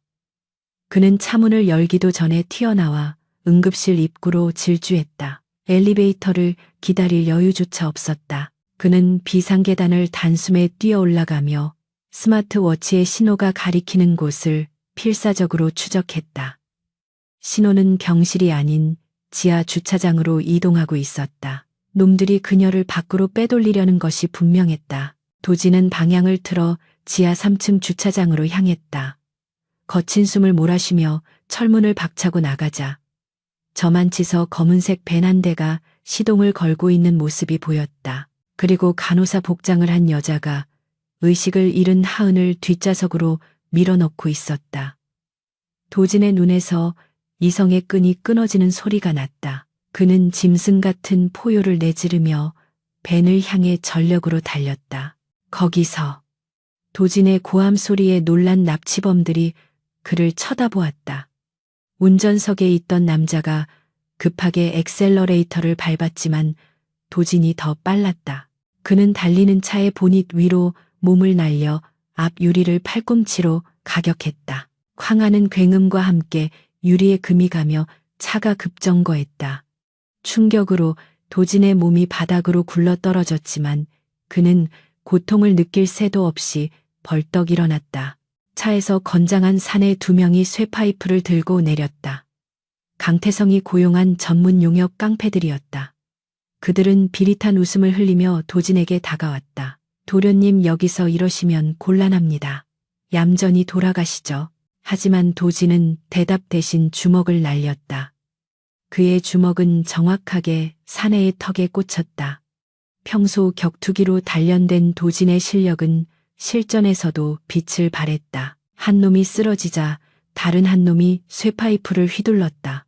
도진은 간발의 차로 피했지만 어깨를 스쳤다. 살이 찢어지는 고통이 밀려왔지만 그는 물러서지 않았다. 오히려 더 깊숙이 파고들어 상대의 명치를 가격하고 팔을 꺾어버렸다. 뼈가 부러지는 소리와 함께 사내가 비명을 지르며 바닥을 굴렀다. 도진은 쓰러진 적들을 거들떠보지도 않고 뒷좌석 문을 열어젖혔다. 간호사 복장의 여자가 겁에 질려 하은의 목에 칼을 들이댔다. 오지 마. 오면 이 여자 죽어. 여자의 손이 덜덜 떨리고 있었다. 도진은 피 묻은 손을 들어보이며 낮고 차가운 목소리로 말했다. 그 칼이 그녀의 피부를 스치기라도 한다면 난 내 목을 맨손으로 뜯어버릴 거야. 농담 같지? 내 눈을 봐. 도진의 눈빛에는 살기가 가득했다. 그것은 인간의 눈이 아니라 먹잇감을 앞에 둔 포식자의 눈이었다. 공포에 질린 여자가 주춤하는 사이 도진이 순식간에 손을 뻗어 칼날을 맨손으로 잡았다. 붉은 선혈이 뚝뚝 떨어졌지만 그는 눈 하나 깜짝하지 않고 여자의 손목을 비틀어 제압했다. 칼이 바닥에 떨어지는 소리와 함께 여자는 비명을 지르며 도망쳤다. 도진은 축 늘어진 하은을 품에 안았다. 하은아, 정신 차려. 제발. 그의 떨리는 목소리가 주차장에 울렸다. 약 기운 때문인지 하은은 미동도 하지 않았다. 도진은 그녀를 안은 채 자신의 차로 옮겼다. 그의 흰 셔츠는 자신의 피와 적들의 피로 붉게 물들어 있었지만 그는 오직 하은의 안위만을 걱정했다. 뒤늦게 도착한 경호팀과 경찰들이 현장을 수습했다. 도진은 경호팀장에게 차가운 명령을 내렸다. 도망친 놈들 하나도 남김없이 잡아들여 그리고 배우가 강태성이라는 증거를 확보해 놈의 손발을 다 잘라버리기 전에는 절대 멈추지 않는다. 그는 하은을 태우고 자신의 펜트하우스로 차를 몰았다. 이제 그 어디도 안전하지 않았다. 오직 자신의 곁을 제외하고는. 펜트하우스에 도착한 도진은 주치의를 급히 호출했다. 다행히 하은은 수면 마취제에 취해 있을 뿐 외상은 없었다. 의사가 돌아가고 난 뒤 도진은 침대 곁에 앉아 하은의 손을 잡았다. 자신의 손에 감긴 붕대 위로 붉은 피가 배어 나왔지만 그는 통증조차 느끼지 못했다. 그저 그녀가 살아있다는 사실에 감사할 뿐이었다. 새벽이 되어서야 하은이 신음소리를 내며 눈을 떴다. 낯선 천장과 소독약 냄새가 아닌 은은한 아로마 향기가 났다. 고개를 돌리자 도진이 침대 옆 소파에 앉아 쪽잠을 자고 있는 모습이 보였다. 그의 옷은 찢어지고 피투성이었으며 손에는 붕대가 감겨 있었다. 하은은 순간적으로 납치되던 순간의 기억이 되살아나 몸을 떨었다. 하은의 인기척에 도진이 즉시 눈을 떴다. 깼어? 어디 아픈 데는 없어? 그는 다급하게 다가와 그녀의 이마를 짚었다. 하은은 도진의 엉망진창인 모습을 보고 눈물을 터뜨렸다. 대표님 왜 이러세요? 저 때문에 다치신 거예요. 피가 너무 많이 나요. 그녀는 떨리는 손으로 도진의 상처를 어루만졌다. 도진은 그녀의 손을 잡아 자신의 볼에 대며 안심시켰다. 난 괜찮아. 찰과 상일 뿐이야. 네가 무사하면 됐어. 하지만 하은의 죄책감은 사라지지 않았다. 그녀는 자신이 도진에게 약점이 되고 있다는 사실을 뼈저리게 깨달았다. 강태성은 자신을 미끼로 도진을 무너뜨리려 할 것이다. 그녀가 그의 곁에 있는 한 도진은 계속 위험에 처할 수밖에 없었다. 저는 대표님 곁에 있으면 안 돼요. 저 때문에 대표님이 위험해지잖아요. 하은이 울먹이며 말했다. 저를 보내주세요. 제가 사라져야 대표님이 강태성 부사장님과 싸울 수 있어요. 저는 짐만 될 뿐이에요. 그녀는 이불을 걷어내고 일어나려 했다.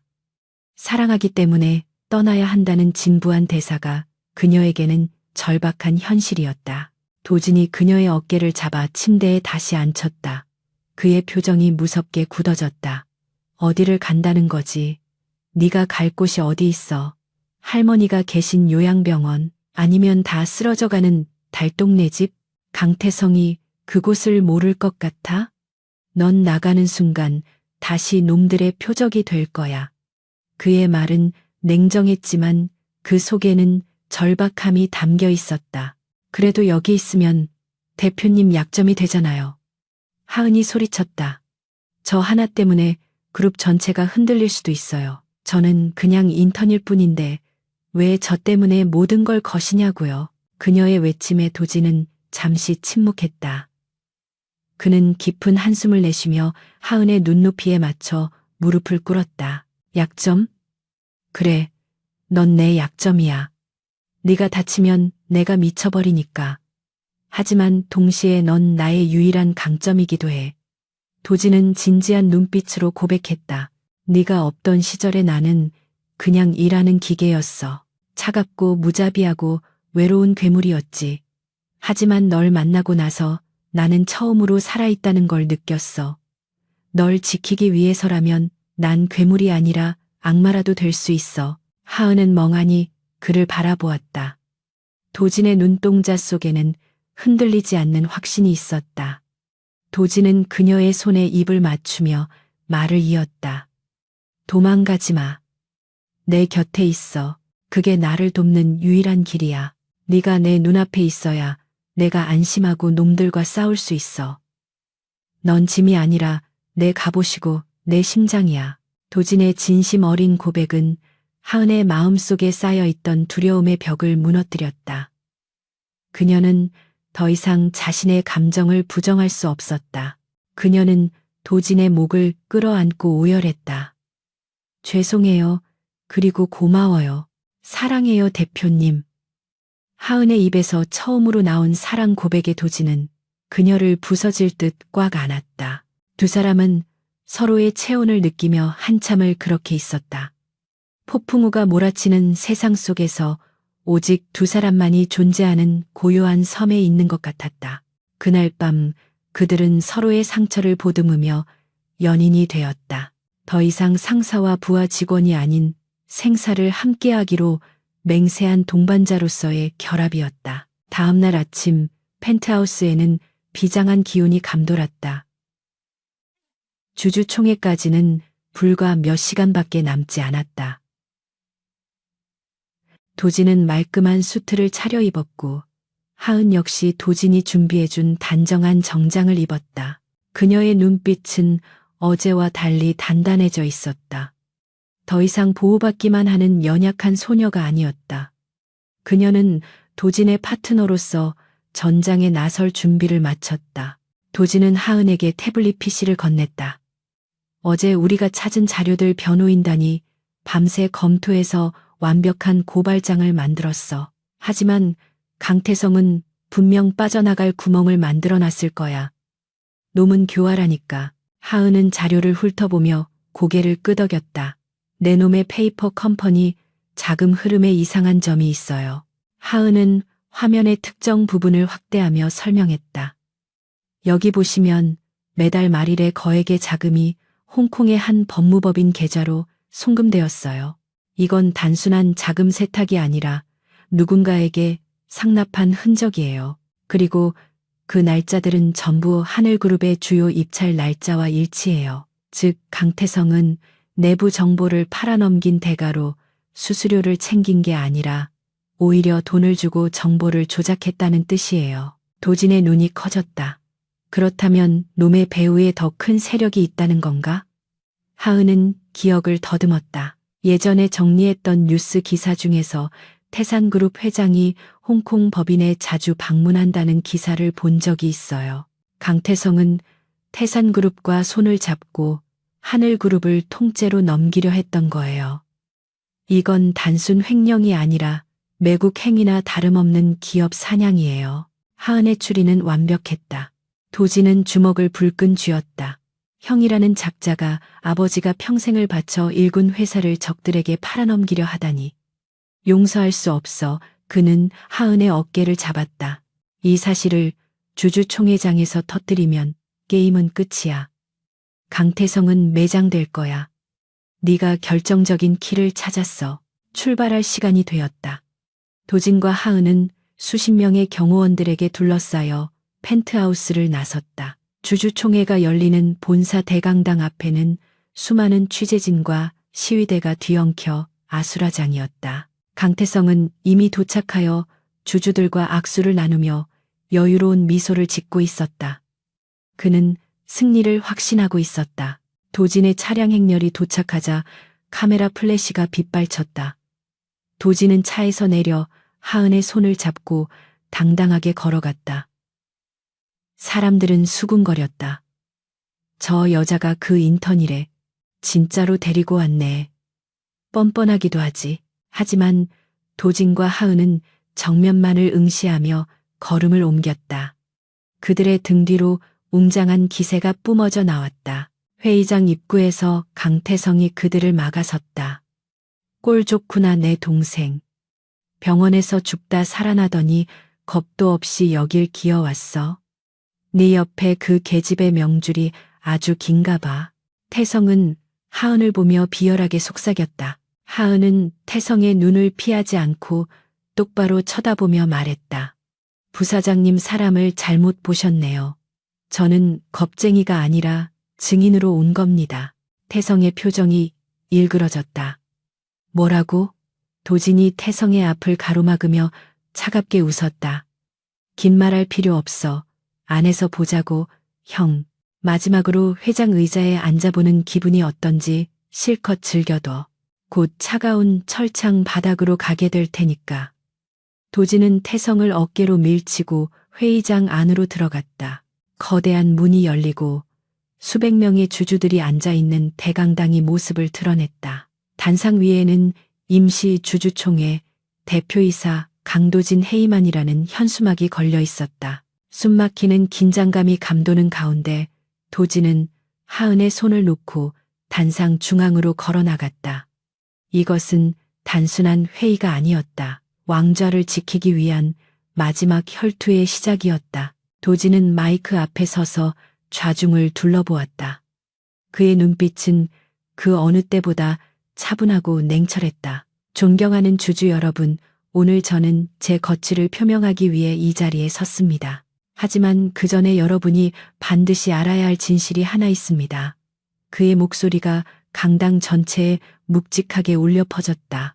같은 시각 무대 뒤편에서는 하은이 노트북을 연결하고 있었다. 그녀의 손가락은 빠르게 움직이며 도진이 말하는 타이밍에 맞춰 증거 자료들을 스크린에 띄울 준비를 하고 있었다. 그녀의 심장은 터질 듯 뛰었지만 손끝은 한치의 오차도 없었다. 도진과 하은 두 사람의 완벽한 호흡이 빛을 발할 순간이었다. 강태성은 씩씩거리며 자신의 자리에 앉아 비서에게 소리쳤다. 뭐해? 당장 마이크 꺼버려. 끌어내라고. 하지만 이미 늦었다. 도진의 신호와 함께 거대한 스크린에 강태성과 태산그룹 회장이 밀약을 맺는 사진이 띄워졌다. 장내는 경악에 찬 비명으로 가득 찼다. 도진은 태성을 향해 손가락질하며 외쳤다. 하늘그룹을 팔아넘기려 한 매국노 강태성을 고발합니다. 그의 외침은 천둥처럼 울려 퍼졌고 그것은 거대한 파도의 시작을 알리는 신호탄이었다. 이제 모든 진실이 밝혀지고 악인들이 심판받을 시간이 다가오고 있었다. 대강당의 거대한 스크린 위로 강태성과 태산그룹 회장이 홍콩의 비밀 별장에서 회동하는 사진이 선명하게 떠올랐다. 사진 속 두 사람은 두툼한 서류 봉투를 주고받으며 환하게 웃고 있었다. 그것은 하늘그룹의 핵심 기술과 경영권을 넘기는 대가로 강태성이 받을 검은 돈의 실체였다. 장내는 순식간에 찬물을 끼얹은 듯한 정적에 휩싸였다가 이내 경악과 분노의 고함으로 아수라장이 되었다. 주주들은 자리에서 일어나 강태성을 향해 삿대질을 하며 해명을 요구했다. 강태성은 얼굴이 백지장처럼 하얗게 질려 있었다. 그는 자신의 완벽한 계획이 어떻게 발각되었는지 도무지 이해할 수 없다는 표정이었다. 그는 떨리는 손으로 마이크를 잡고 비명을 지르듯 소리쳤다. 이건 조작이야. 저놈이 나를 음해하려고 만든 가짜 사진이라고. 딥페이크야. 아무도 믿지 마. 하지만 그의 목소리는 이미 신뢰를 잃어 공허하게 울릴 뿐이었다. 도진은 차가운 눈빛으로 발악하는 형을 내려다보았다. 그는 단상 옆에 서 있는 하은에게 눈짓을 보냈다. 하은은 침착하게 엔터키를 눌렀다. 그러자 스크린의 화면이 바뀌며 자금 추적 내역이 그래프로 나타났다. 페이퍼 컴퍼니를 통해 세탁된 자금이 최종적으로 강태성의 차명 계좌로 입금된 내역이 초 단위까지 정확하게 기록되어 있었다. 도진이 다시 마이크를 잡았다. 조작이라고 하기에는 금융결제원의 송금 로그가 너무나 정확하군요.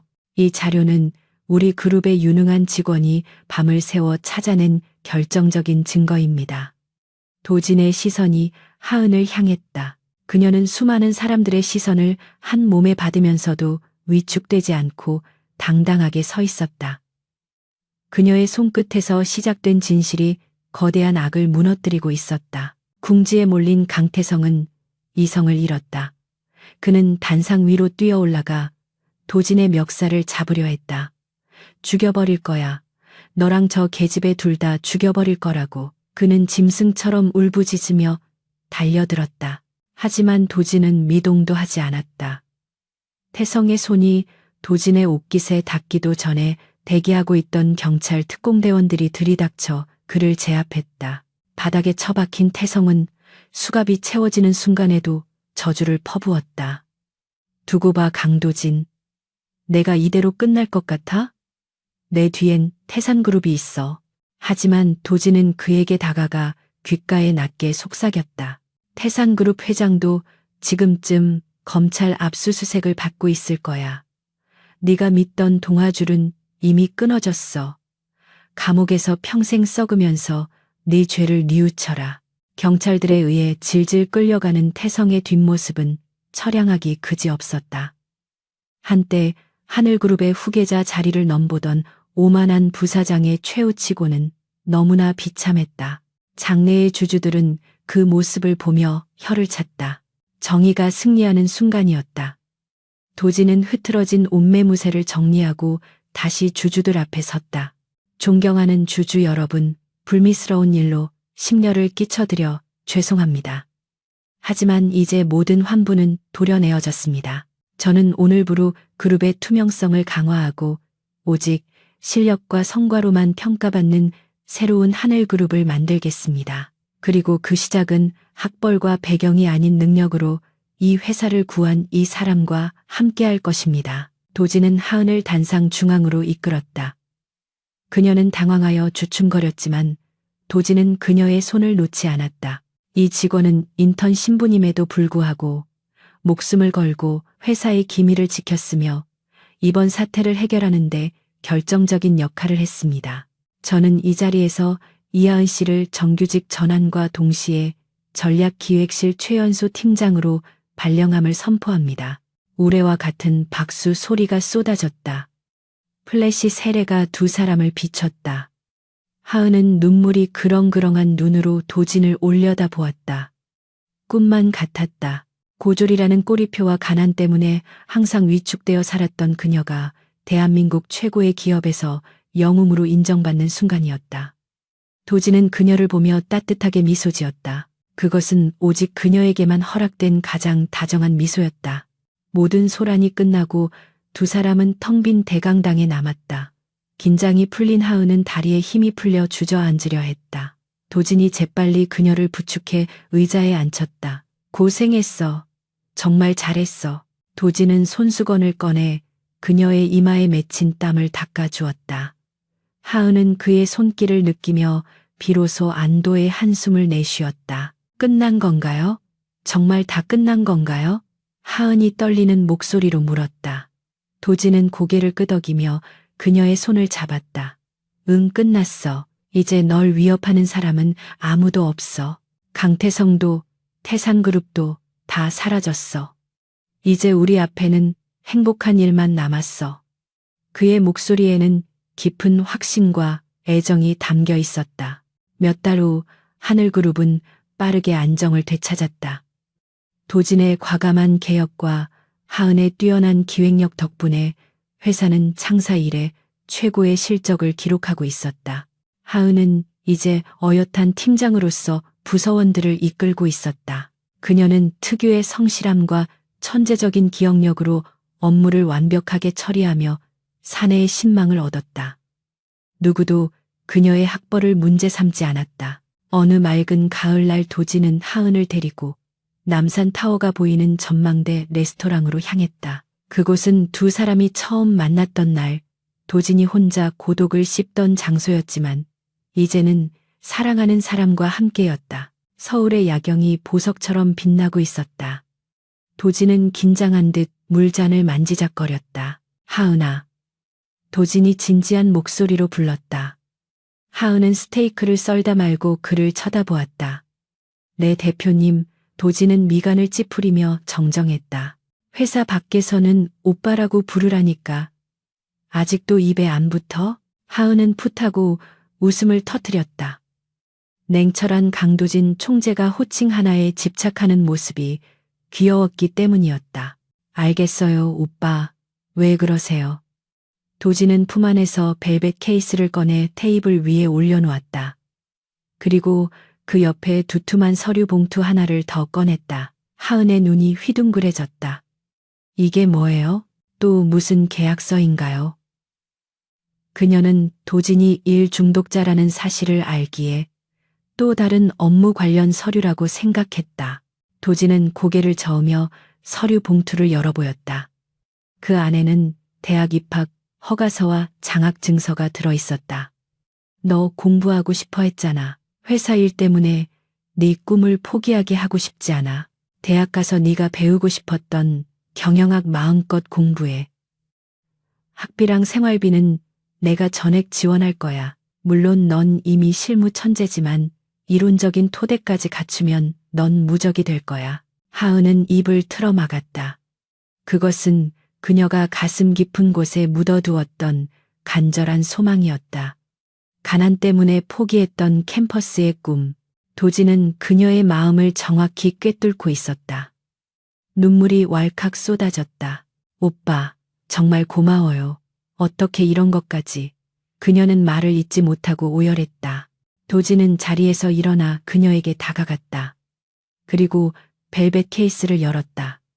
그 안에는 눈부시게 빛나는 다이아몬드 반지가 들어있었다. 그리고 이건 두 번째 선물이야. 나는 거래를 할 때 항상 확실한 담보를 요구하지. 내가 너에게 내 모든 지원을 아끼지 않는 대신 너도 나에게 평생을 담보로 줘야겠어. 도진은 한쪽 무릎을 꿇고 반지를 그녀의 손가락에 끼워 주었다. 이하은, 나랑 결혼해줘. 내 비서로, 내 팀장으로, 그리고 내 아내로 평생 내 옆에 있어줘. 너 없는 강도진은 다시 차가운 껍데기로 돌아갈 뿐이야.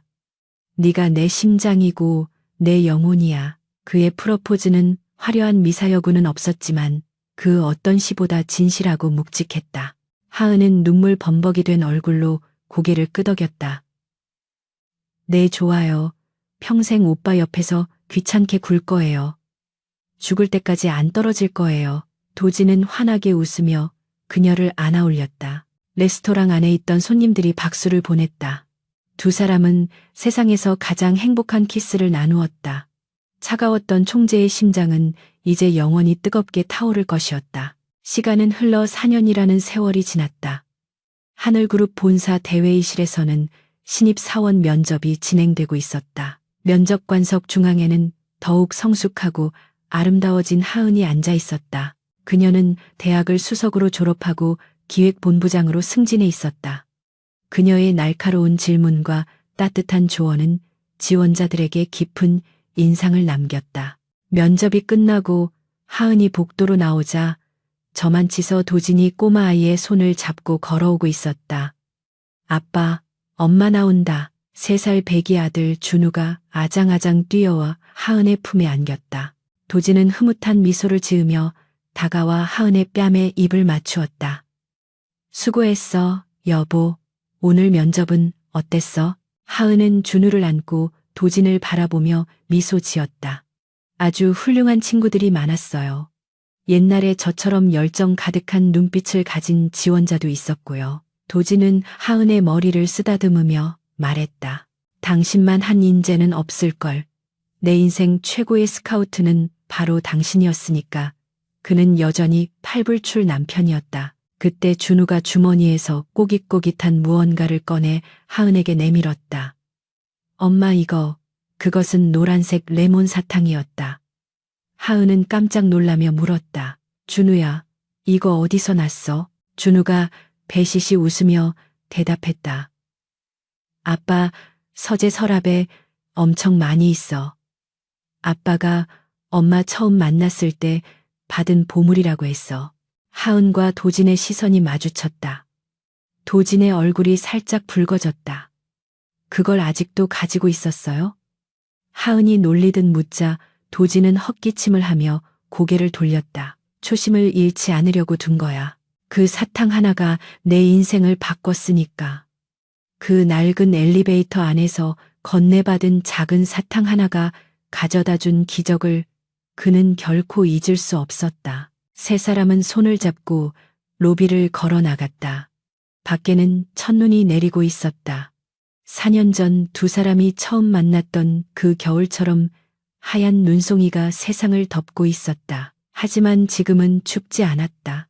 서로의 온기가 있기에 그들의 겨울은 언제나 봄처럼 따뜻했다. 냉정한 총재와 18살 인턴으로 시작된 그들의 이야기는 이제 완벽한 해피엔딩을 넘어 영원한 사랑의 전설로 이어지고 있었다. 도진은 하은의 어깨를 감싸며 속삭였다. 사랑해. 어제보다 더 내일보다 덜. 하은은 그의 품에 얼굴을 묻으며 대답했다. 저도요. 영원히 사랑해요. 두 사람의 발자국이 눈 위에 나란히 찍히며 멀어져 갔다. 그 뒷모습은 세상 그 어떤 풍경보다 아름답고 완벽했다.